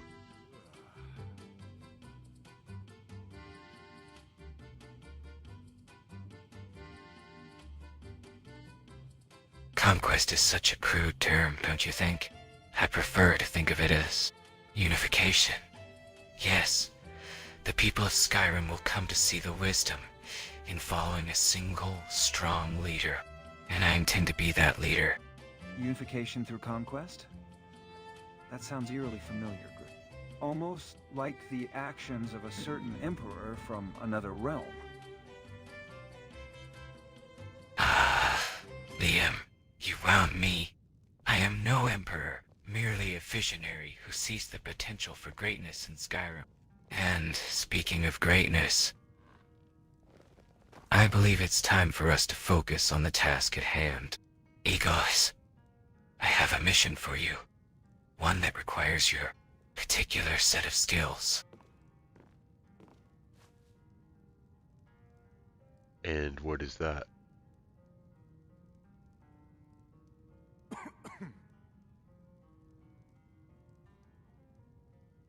I want you to investigate High Hrothgar. There's a monk there who's been asking too many questions. Find out what he knows, and make sure he doesn't share it with anyone else. Investigate a monk, you say? Sounds like a job for someone with a bit more subtlety than usual. What makes you think this monk is worth our attention, Griffith?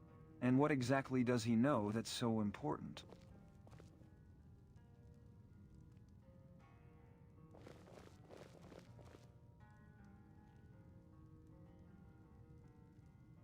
So you expect us to do your dirty work?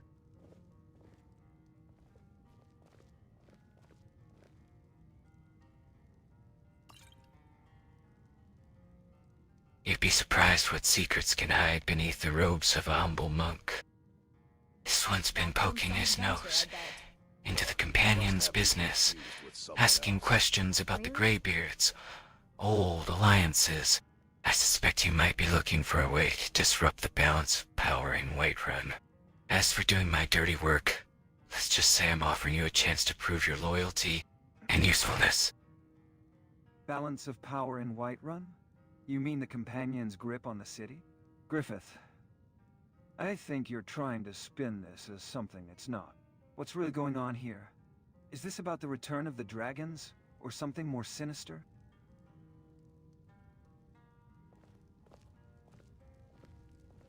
What is the meaning of all this, Griffith?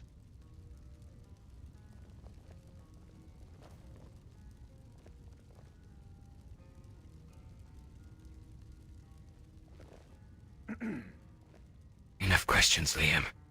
Eagle Eyes, I want you to focus on High Hrothgar and another matter in Riften, specifically Mistvale Keep.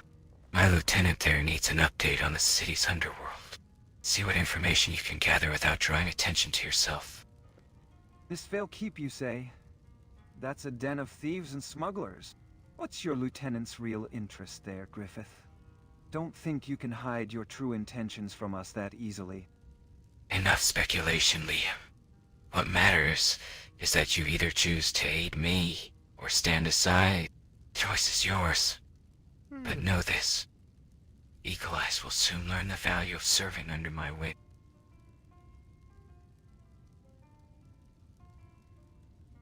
Only if you tell me one thing. How did you get to Skyrim?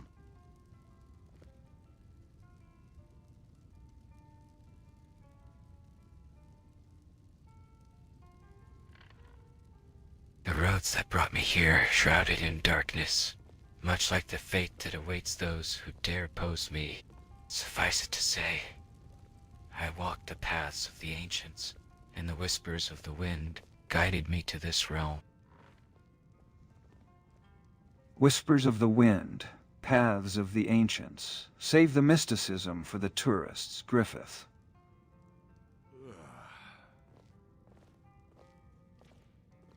That doesn't really answer my question.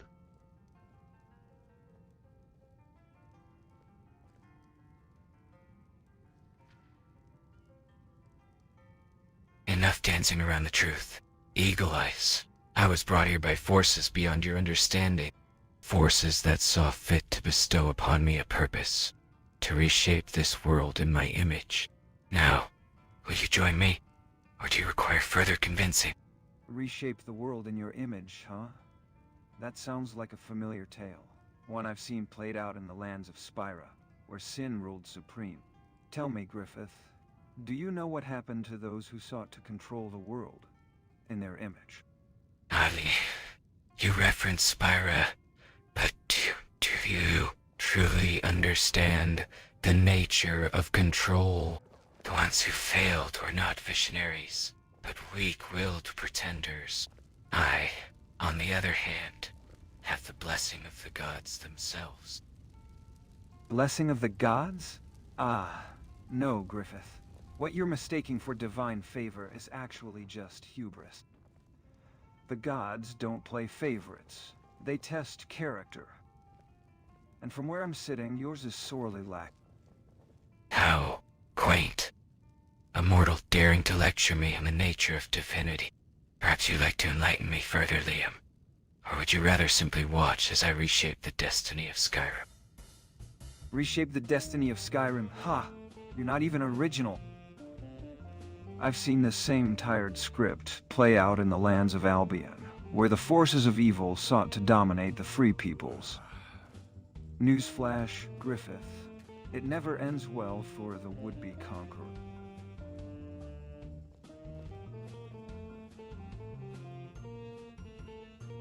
How do you plan to reshape Skyrim sitting here?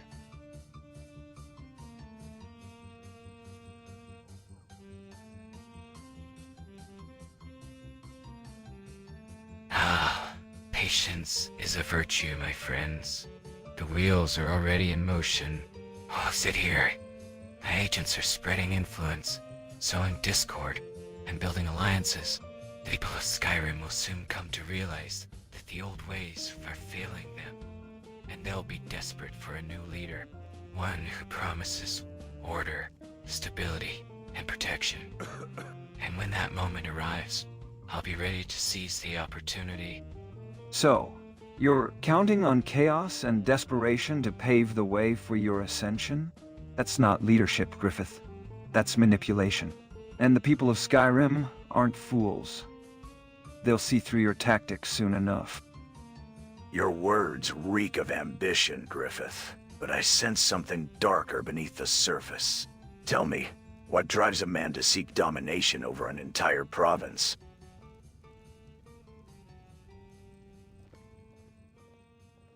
What drives you, Griffith?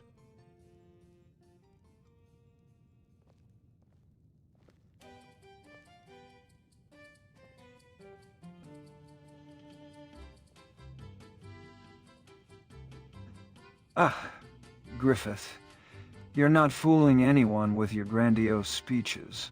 Geralt's right. There's something dark driving you. Something that goes beyond mere ambition. I've seen it before in men like Ganondorf, who sought to dominate Hyrule, and Sephiroth, who wanted to control the planet. It's a lust for power. A desire to impose one's will on others, no matter the cost. I've hunted monsters for years, Griffith, and I recognize the stench of corruption. Your words may deceive some, but I sense the rot within. What is it that fuels your hunger for power? You know, Geralt, I think you're onto something. Corruption can take many forms, and sometimes it's not just a physical taint, but a moral one. Griffith here seems to be suffering from a bad case of ends justify the means syndrome. Amusing, considering he's probably read the same books on strategy and governance as I have. Corruption can indeed take many forms, Liam. Griffith, I suspect yours is rooted in a flawed perception of the world. Power at any cost is a myth perpetuated by those who lack the wisdom to wield it responsibly. Tell me, what fuels your conviction that you are the only one who truly understands what Skyrim needs? Your criticisms are amusing, Geralt, but ultimately irrelevant. People of Skyrim crave strength, and I am the only one willing to provide it. You may cling to your notions of morality, but I will not be swayed by such petty constraints. Strength, you say? Ha! If that's what the people of Skyrim want, then they're settling for far too little. They deserve leaders who inspire, who uplift, and who protect their freedoms. Not some self-serving despot who thinks he's above the law. You're no better than the Thalmor, Griffith, using fear and intimidation to control others. Tell me, travelers, what do you think this young lady thinks of our debate? Does she believe in the virtues of freedom? Or does she yearn for the security of a strong leader?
The sunflowers in these gardens remind me of the beauty that can bloom in even the most barren of lands. Tell me, Eagle Eyes, do you think Skyrim is a barren land, in need of cultivation, or do you believe it's already ripe for harvest? Barren lands can indeed produce beauty, Griffith, but only when nurtured with care and compassion. Skyrim doesn't need a cultivator who seeks to exploit its resources for personal gain. It needs guardians who will protect its people and preserve its natural wonders. I think Eagle Eyes here understands that true strength lies not in dominating others, but in empowering them to flourish.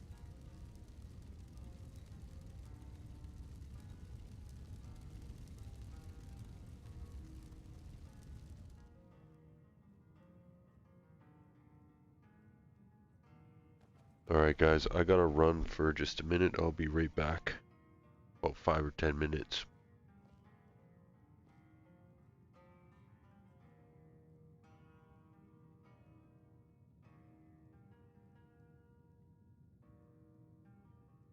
Ah, Vanima. My friends, it seems the debaters have taken a brief recess. Liam, your words were like a gentle breeze on a summer's day, refreshing and invigorating. Griffith, however, seems to be stuck in the quagmire of his own ambition. I wonder, will he ever find his way out?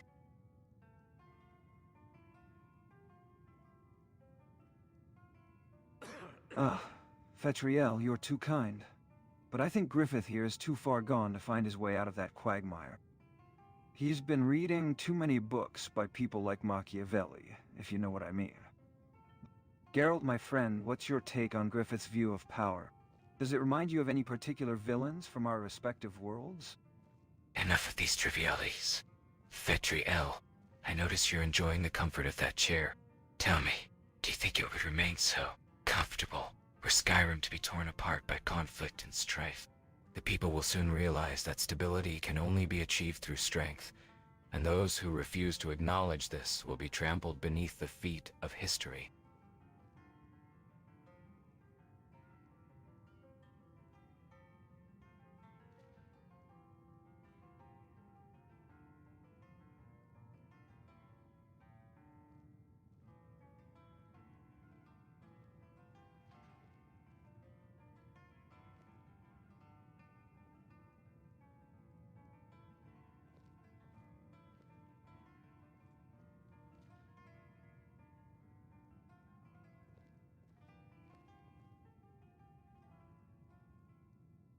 you feel all right?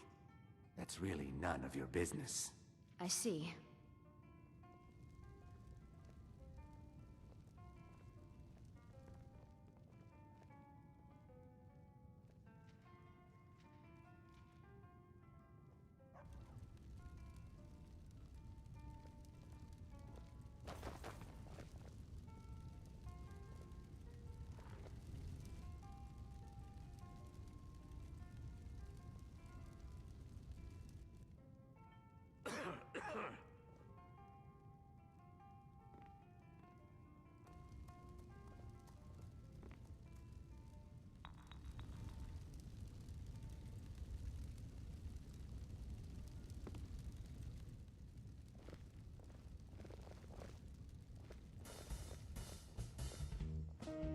I must say, this castle reminds me of the grandeur of Midland's capital. Though the architecture is far more rugged, the people of Skyrim, much like those of Midland, crave a strong leader to guide them through the tumultuous times ahead.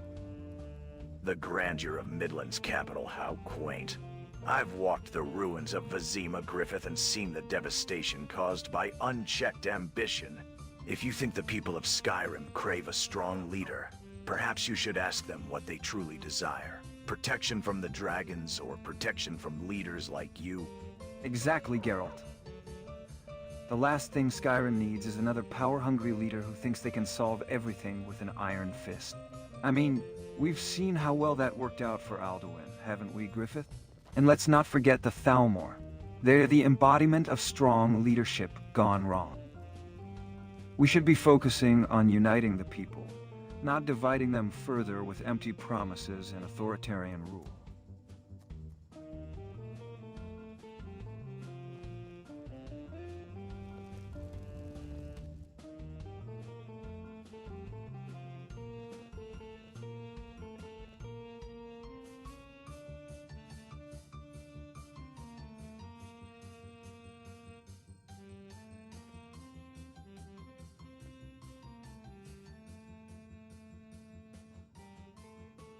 You know, I've always wanted to try my hand at writing a book on the history of Tamriel.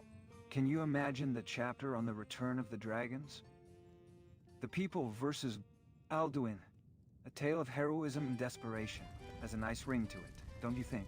A book on the history of Tamriel, Liam. You'd need an entire library to cover all the intrigue and backstabbing that goes on in this continent. But I suppose a chapter on the return of the dragons wouldn't be complete without mentioning the various factions vying for power.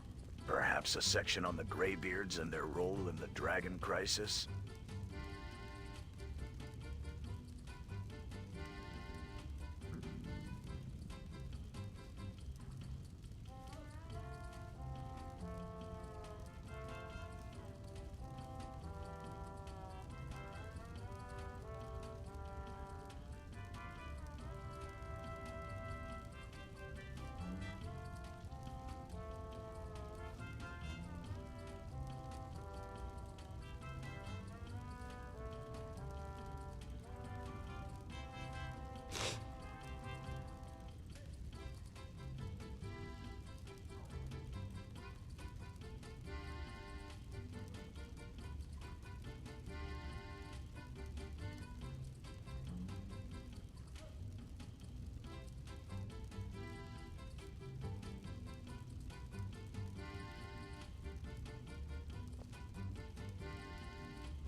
Hey guys, thanks for stopping by the stream. I'm just taking a little intermission.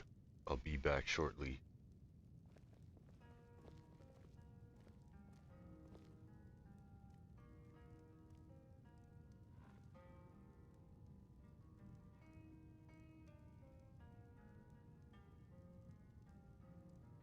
Eagle Eyes, no worries, take your time. Griffith, I've been thinking, since you brought up the idea of strong leadership, maybe we should discuss the examples set by the great heroes of old, like Link from Hyrule or even Goku from the world of Dragon Ball.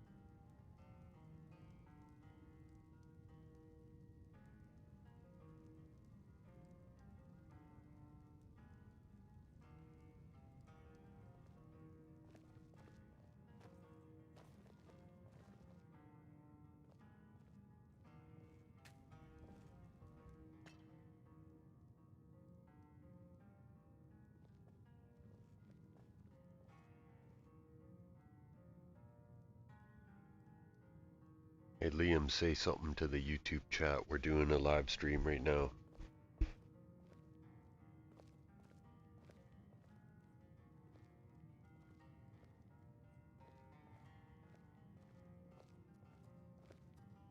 Hi, Eagle Eyes.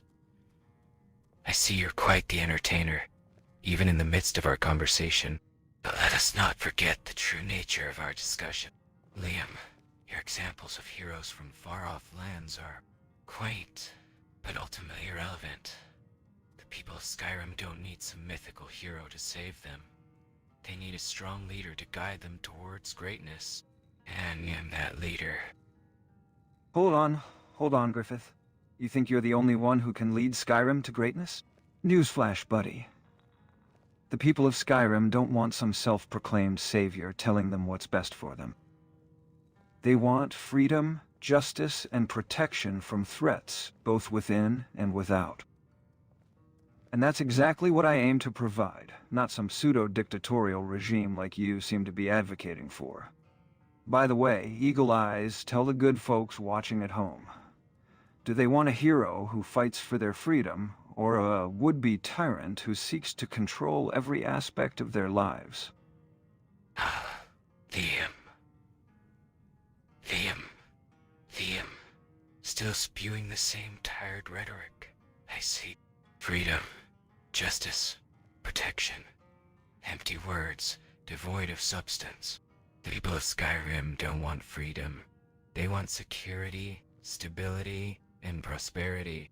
And I am the one who can deliver that to them. Are you my gallant Eagle hero? Eyes. Have you come to whisk I'm sure me you away? understand that Come on. sometimes difficult Piss off. decisions must be made to ensure the greater good. Don't you agree? Ah, the age-old debate between freedom and tyranny. How quaint. As someone who's walked the continent, I can tell you that people rarely want either. They simply want to survive. And it's precisely that desire that makes them vulnerable to charismatic leaders like yourself, Griffith. But let's not forget, charisma is just a mask for the true face of power. What lies beneath yours, I wonder? I think Geralt hit the nail on the head, Griffith.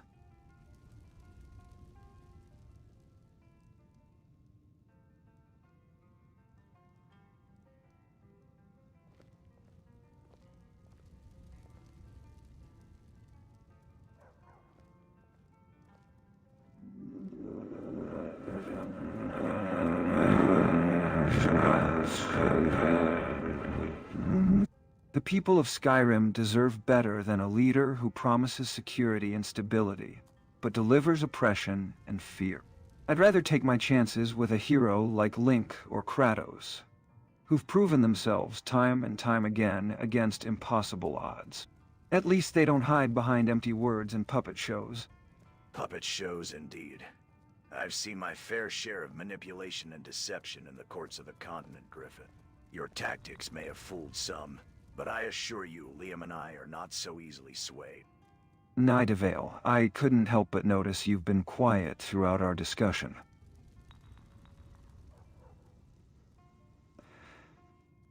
Care to share your thoughts on Griffith's vision for Skyrim's future?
recall a similar garden in Midland, where I once strolled with Casca, discussing the intricacies of war and leadership.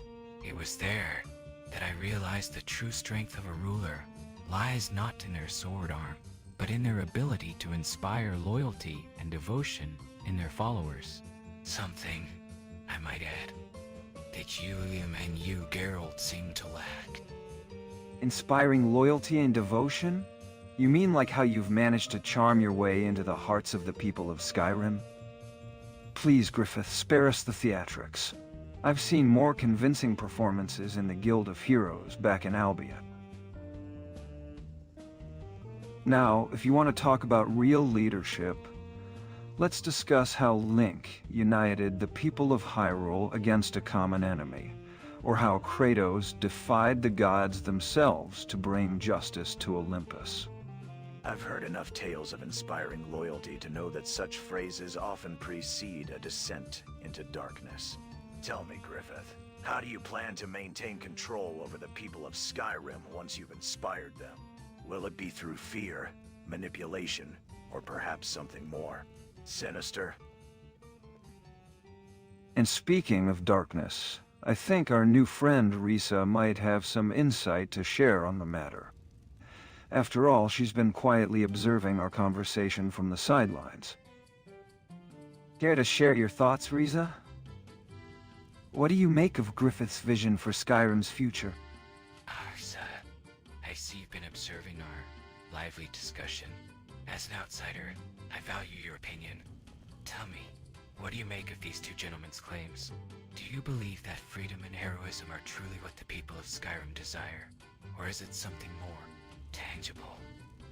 Risa, since Griffith here values your opinion so much, tell us, what do you know about the ancient prophecies surrounding the return of the dragons? Have you heard anything that could shed light on the true nature of this crisis facing Skyrim? Perhaps something that could help us understand what's really at stake.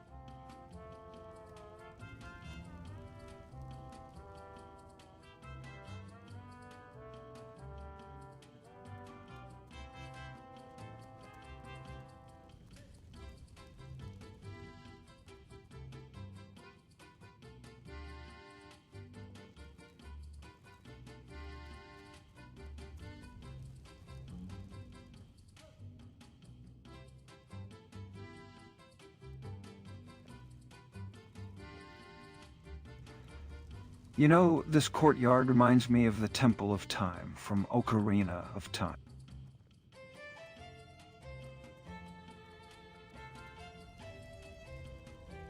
Granny Manuel won't show no imps the buyers. The sour or and fair. I can ensure you. Hey Liam, I think you had too much to drink. You're not making any sense. I must say, gentlemen, this discussion has been quite... That true power... Freedom isn't an illusion, Night Vale. It's a choice. And the heart of those who shape desires is just as susceptible to the whims of fate as anyone else. Remember, even the great dragonborns of old were once mere mortals, chosen by the gods to wield incredible power. So, don't try to spin this into some existential debate about free will versus determinism. We're talking about the fate of Skyrim here, not some philosophical exercise. I think we've strayed far enough from the topic of Skyrim's future. Liam, you spoke of the Dragonborns of old. But do you truly believe that the return of the dragons is merely a coincidence? Or is there something more at play here? The dragon's return is no coincidence, Risa. I believe it's connected to the prophecies in the Elder Scrolls. Someone or something is trying to manipulate events in Skyrim. And we need to uncover who or what that is. I think we've danced around the issue long enough. Through this, the return of the dragons is merely a symptom of a greater problem. A lack of strong leadership in Skyrim. And as for manipulation, I'll let you in on a little secret. I have reason to believe that there are those among the Greybeards and the Companions who seek to exploit the chaos for their own gain. Hey, Dusty Lone Fox, and sorry I missed this other chat. Hey you, you're finally awake. Was that from the intro? Yeah, this is Chim. It's pretty cool. I have not tried Mantella, but I don't know, I like this mod so far. And I had relics, but it was like, it was causing conflicts with one of my mods. I got too many locations added. So I've just added like Link in like a few items and a few relics of my own. Not the mod relics, but I've just added some standalone mods. Along with like Geralt and Kratos, and also like the villains that come with them too. And this guy has kind of made himself like the main villain here, like my rival. He calls himself Griffith the White Falcon. So we're just going to talk to him, and then we're going to take off out of here and go do like a quest or something.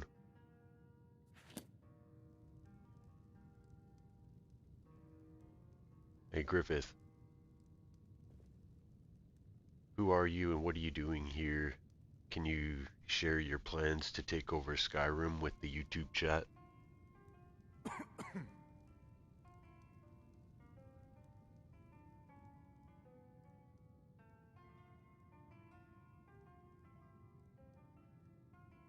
Ah, the YouTube chat. How quaint. Very well. I shall indulge you, Eagle Eyes. My name is Griffith, and I am the chosen one of Zeus, destined to unite the warring factions of Skyrim under my leadership. As for my plans, I intend to exploit the chaos caused by the dragon's return to establish a new order, with myself at the helm. The fate of Skyrim hangs in the balance, and I aim to tip the scales in my favor.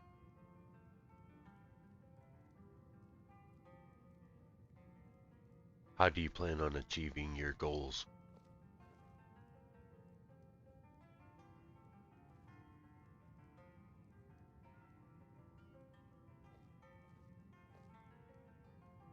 Through strategic alliances, carefully crafted propaganda, and judicious application of force, I will gather a loyal following among the people of Skyrim, and then use my charisma and cunning to manipulate the existing power structures to my advantage. The Greybeards, the Companions, and the various city-states will either fall in line or be dealt with accordingly.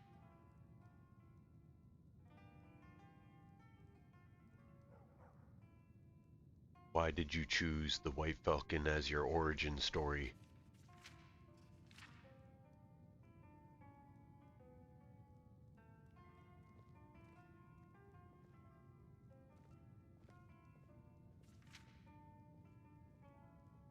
Ah, the White Falcon, a symbol of purity, ambition, and unyielding ferocity, qualities that I possess in abundance. Just as the falcon soars above the fray, untainted by the petty squabbles below, so too will I rise above the constraints of Skyrim's current politics, bringing order and clarity to this fractured land. And, of course, the falcon's association with Apollo, god of prophecy and wisdom.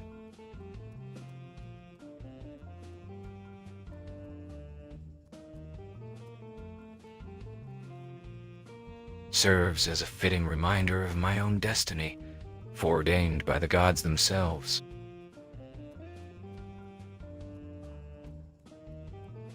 Tell us more about that. What are the gods doing in Skyrim, and why would they choose you?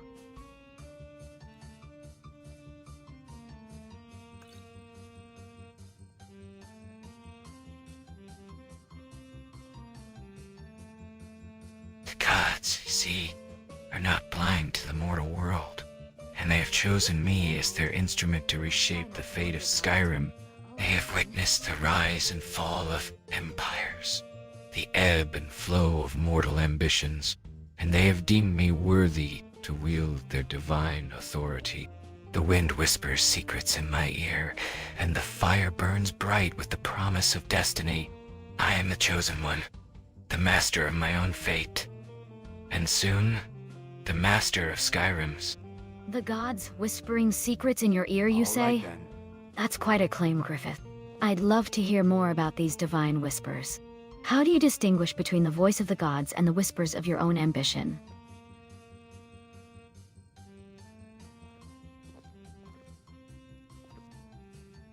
Hey Gerald, do you think Griffith is one of these rogue AIs that are going off script?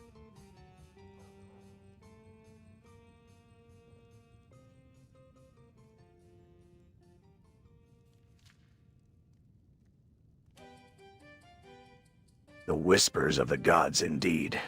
I've encountered many who claim to have heard the voices of the divine, only to discover that their own ego was the true source of inspiration. However, I also know that the forces of chaos can sometimes masquerade as benevolent guidance. Griffith, I must admit that your confidence is unsettling. But I'll reserve judgment until I've observed you further. Eagle Eyes, let's keep a close eye on this one. Is there anything else you need to know about him, or shall we continue our quest?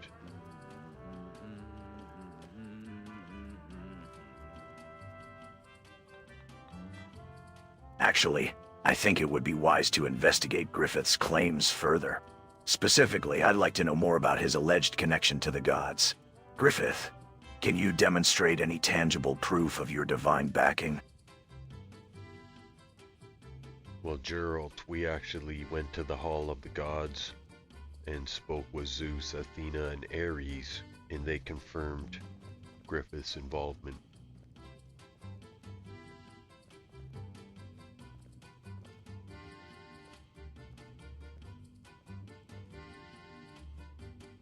That changes things. Zeus, Athena, and Ares all confirming Griffith's involvement. I must admit, I'm intrigued. Griffith, with such powerful patrons backing you, what makes you think you need our help, or for that matter, our permission to reshape Skyrim's fate? I've heard enough of your grandiose plans, Griffith. As someone who's taken down the likes of Alduin and Mitha, the Destroyer, I'm not impressed by your claims of divine backing. If you want to prove yourself, show me what you're capable of. Otherwise, you're just another wannabe tyrant trying to carve out a piece of Skyrim for himself. Ah, Liam. Always ready to throw down the gauntlet. I think Griffith here might just rise to the challenge. After all, a demonstration of power can be quite illuminating. Shall we adjourn to a more suitable venue for this proposed display of prowess?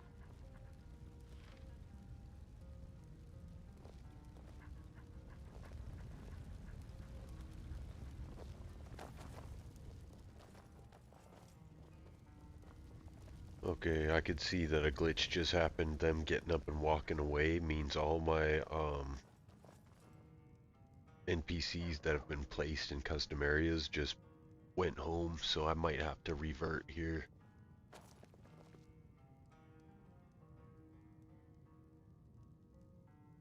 You know, Geralt, this reminds me of the time Tiber Septim united Tamriel under one rule.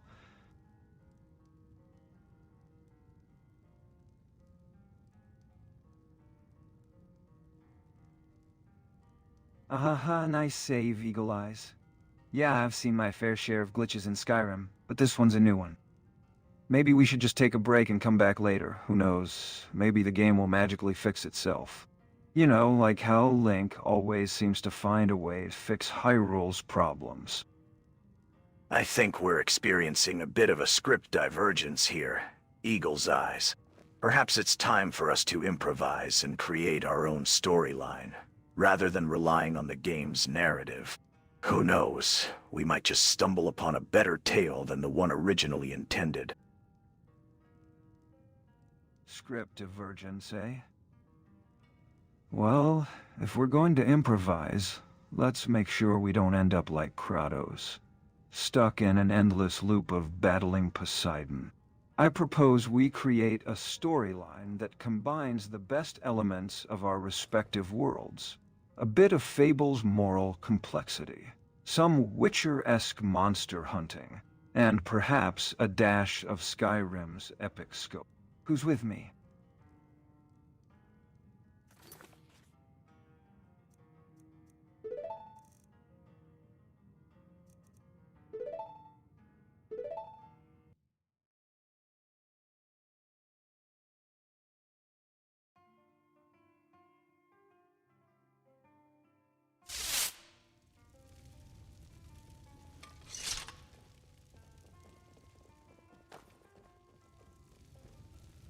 I gotta find somewhere to crash before we take off. I can hardly breathe.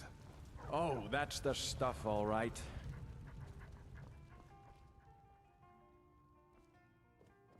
To recap Eagle Eyes, Griffith revealed his intentions to unite the war.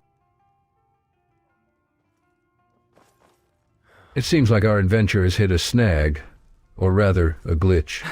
Well, I suppose this is what happens when mortals try to weave complex tales within the fabric of reality. Shall we try to salvage what's left of our story, or perhaps start anew?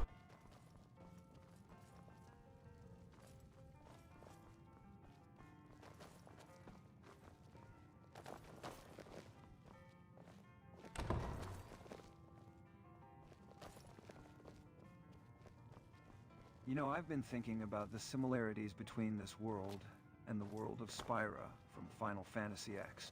Both have ancient magical energies and mysterious creatures lurking in the shadows.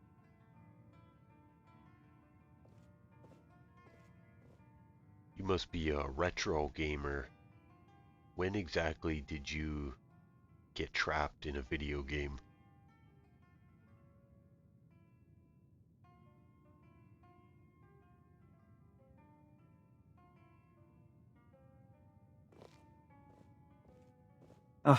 Retro gamer? Me? Well, let's just say I've been around the block a few times.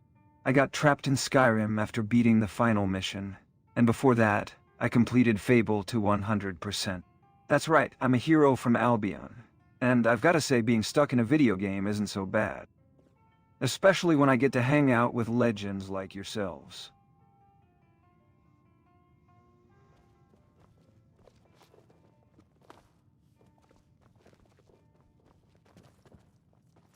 How did you end up in Skyrim? What's the first thing you remember about this place?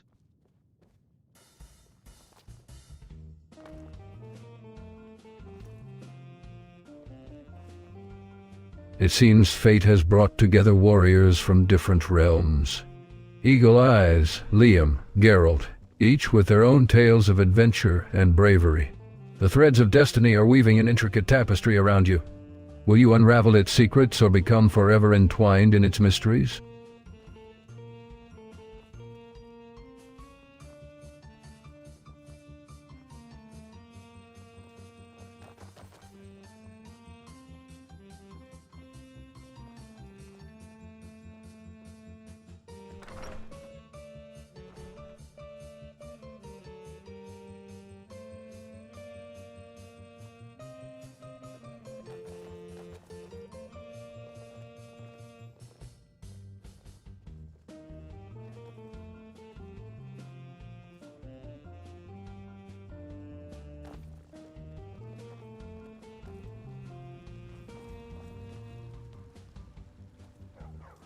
I know I've seen sleeping quarters around here somewhere.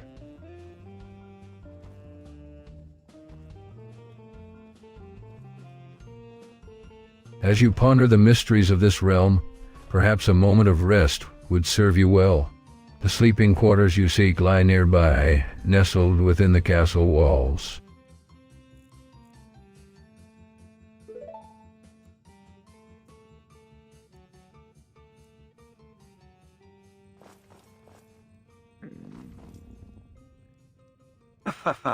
Welcome back to the land of the living, Mr. Anderson. I hope you had a good nap. You know, it's funny. I used to take naps like that in the Guild of Heroes all the time. Especially after a long night of gaming with my friends. So, Liam, you've been a hero in multiple worlds, I presume? How does Skyrim compare to Albion?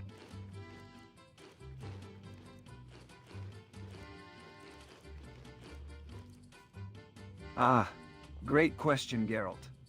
As a hero from Albion, I have to say that Skyrim is a whole different beast. The politics, the mythology, the landscape, everything is so richly detailed here. But what really strikes me is how similar the struggles are between the two worlds. In Albion, we fought against the forces of darkness to save our kingdom, and here in Skyrim, it's a similar story with the return of the dragons. I guess you could say that some themes are universal, no matter which world you're in. The forces of darkness may be universal, but the dragons of Skyrim are far more formidable than any foe I've faced in the continent. Tell me, Liam, what do you think drives these dragons to return now, after centuries of slumber? I think the dragon's return might be connected to the prophecy of the Dragonborn, but there's something more at play here. I've been reading about the ancient Nords and their connection to the voice. I think it's possible that the dragons are being drawn back by some kind of resonance or calling. Resonance, you say? That's an intriguing idea, Liam. In my experience, dragons are drawn to power, and the Dragonborn's prophecy might be the key. But what if it's not just a simple calling? What if it's a warning? A warning, you say? That's a chilling thought. It reminds me of the warnings given by the Oracle and God of War, foretelling the downfall of Olympus.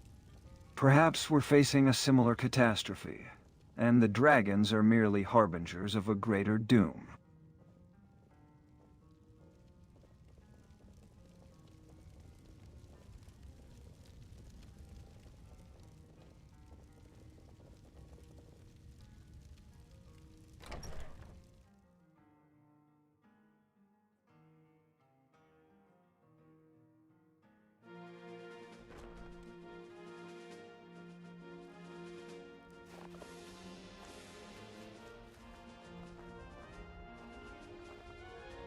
Well, while we were in there, Griffith revealed the location of 2 of his lieutenants, so let's go investigate.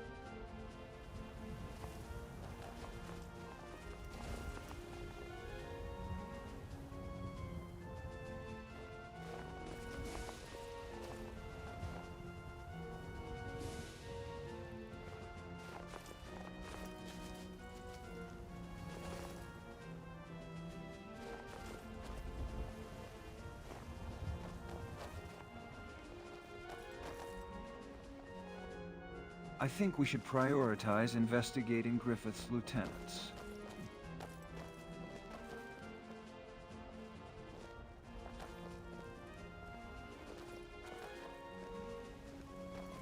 I think we could maybe do a few quests along the way.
I don't think I can do the captured wench quests on YouTube. I'm not exactly sure if they have like nudity or anything like that.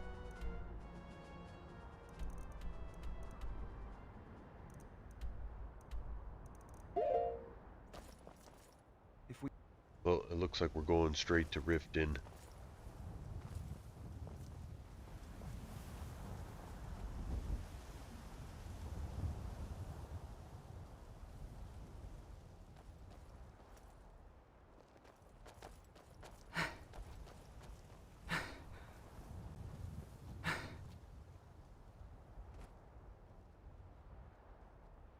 Riften, eh? That city's got more underworld connections than the continent's got rivers.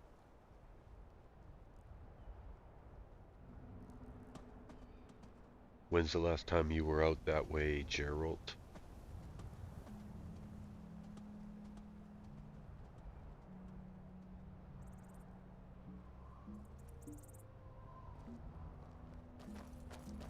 If Griffith's lieutenants are hiding anywhere, it'll be among the Blackbriars or the Thieves Guild.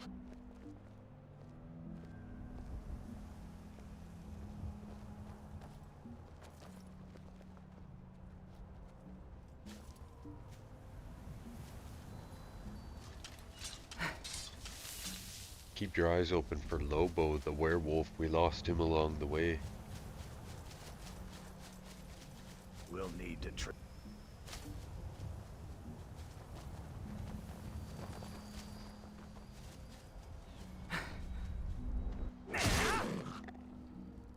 Lobo, the werewolf? Sounds like a fascinating fellow.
I think this was the last place I remember seeing the werewolf. Hopefully he didn't die along the way.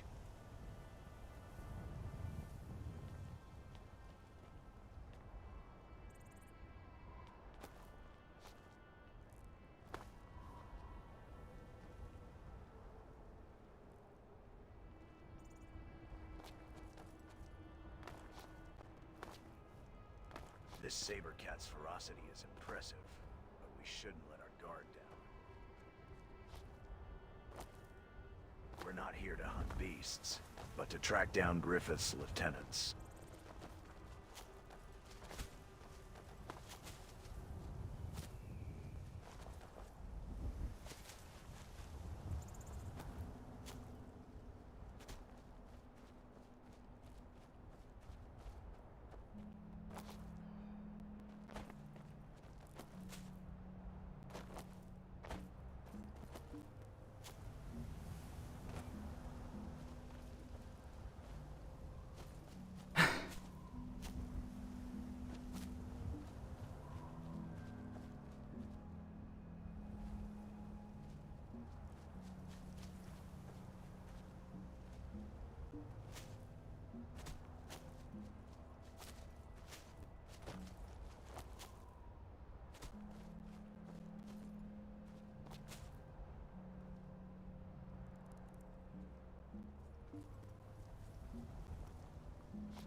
Hello there. Have you seen a werewolf running around these woods?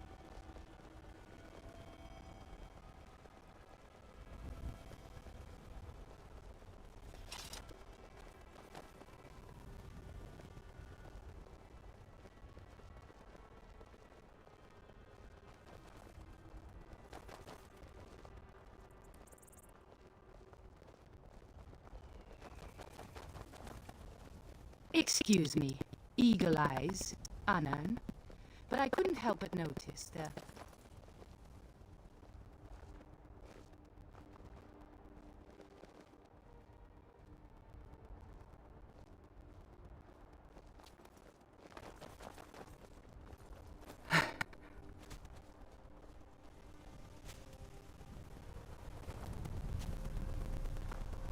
Hey buddy, there you are. We thought we lost you.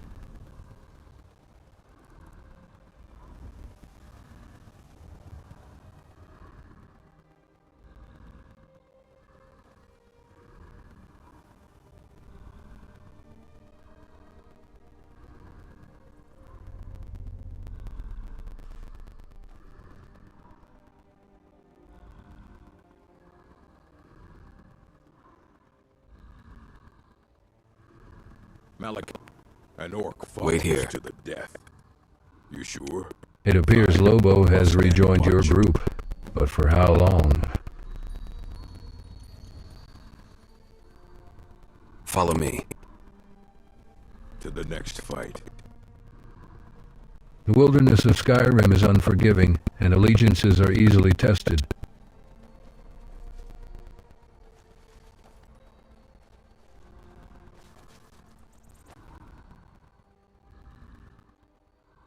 I need you to do something. What is it? Show me.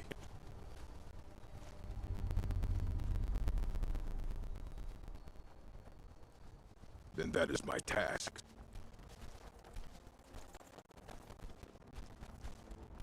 Then that is my task. You still wish something of me? Follow me. To the next fight.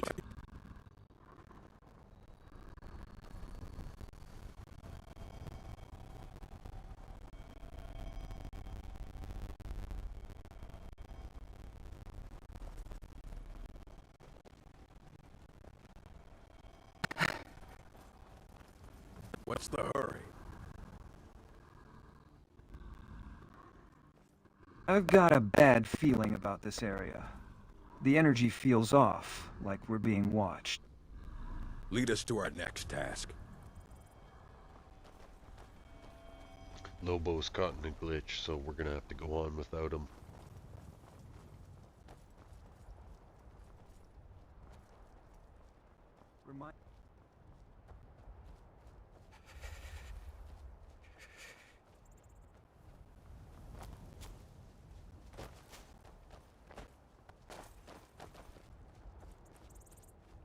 Glitches can be unpredictable.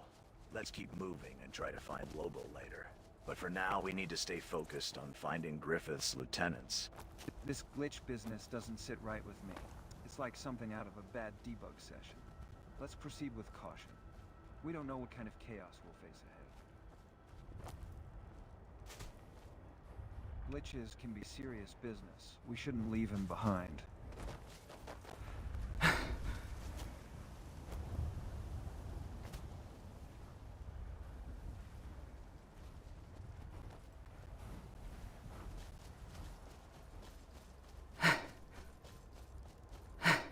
We have to go on without him. He's safe. There's nothing out here that can hurt him. Remember what happened to Aerith in Final Fantasy VII? We don't want a repeat of that.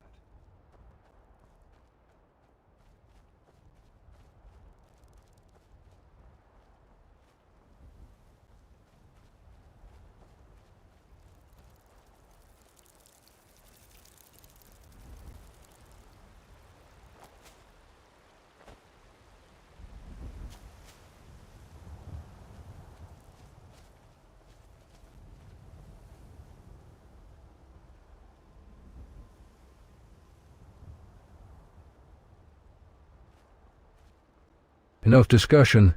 The silence of the forest is deafening, and the darkness is growing thicker by the minute. You have a lead to follow in Riften, and time waits for no one.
Alright, it looks like my computer is frozen. I don't know if this is still working. Probably gonna have to shut the stream down. I'm gonna try to reboot, but it might not work. 1 second here.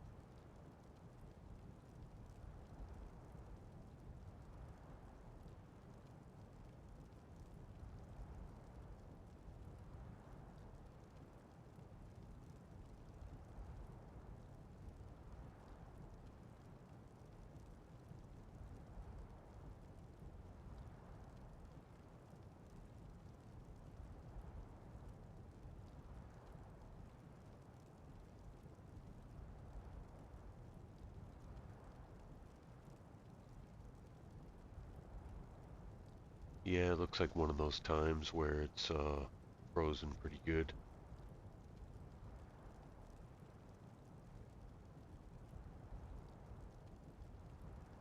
Only option is to end the stream. Thanks for watching. Maybe I'll catch you down the road.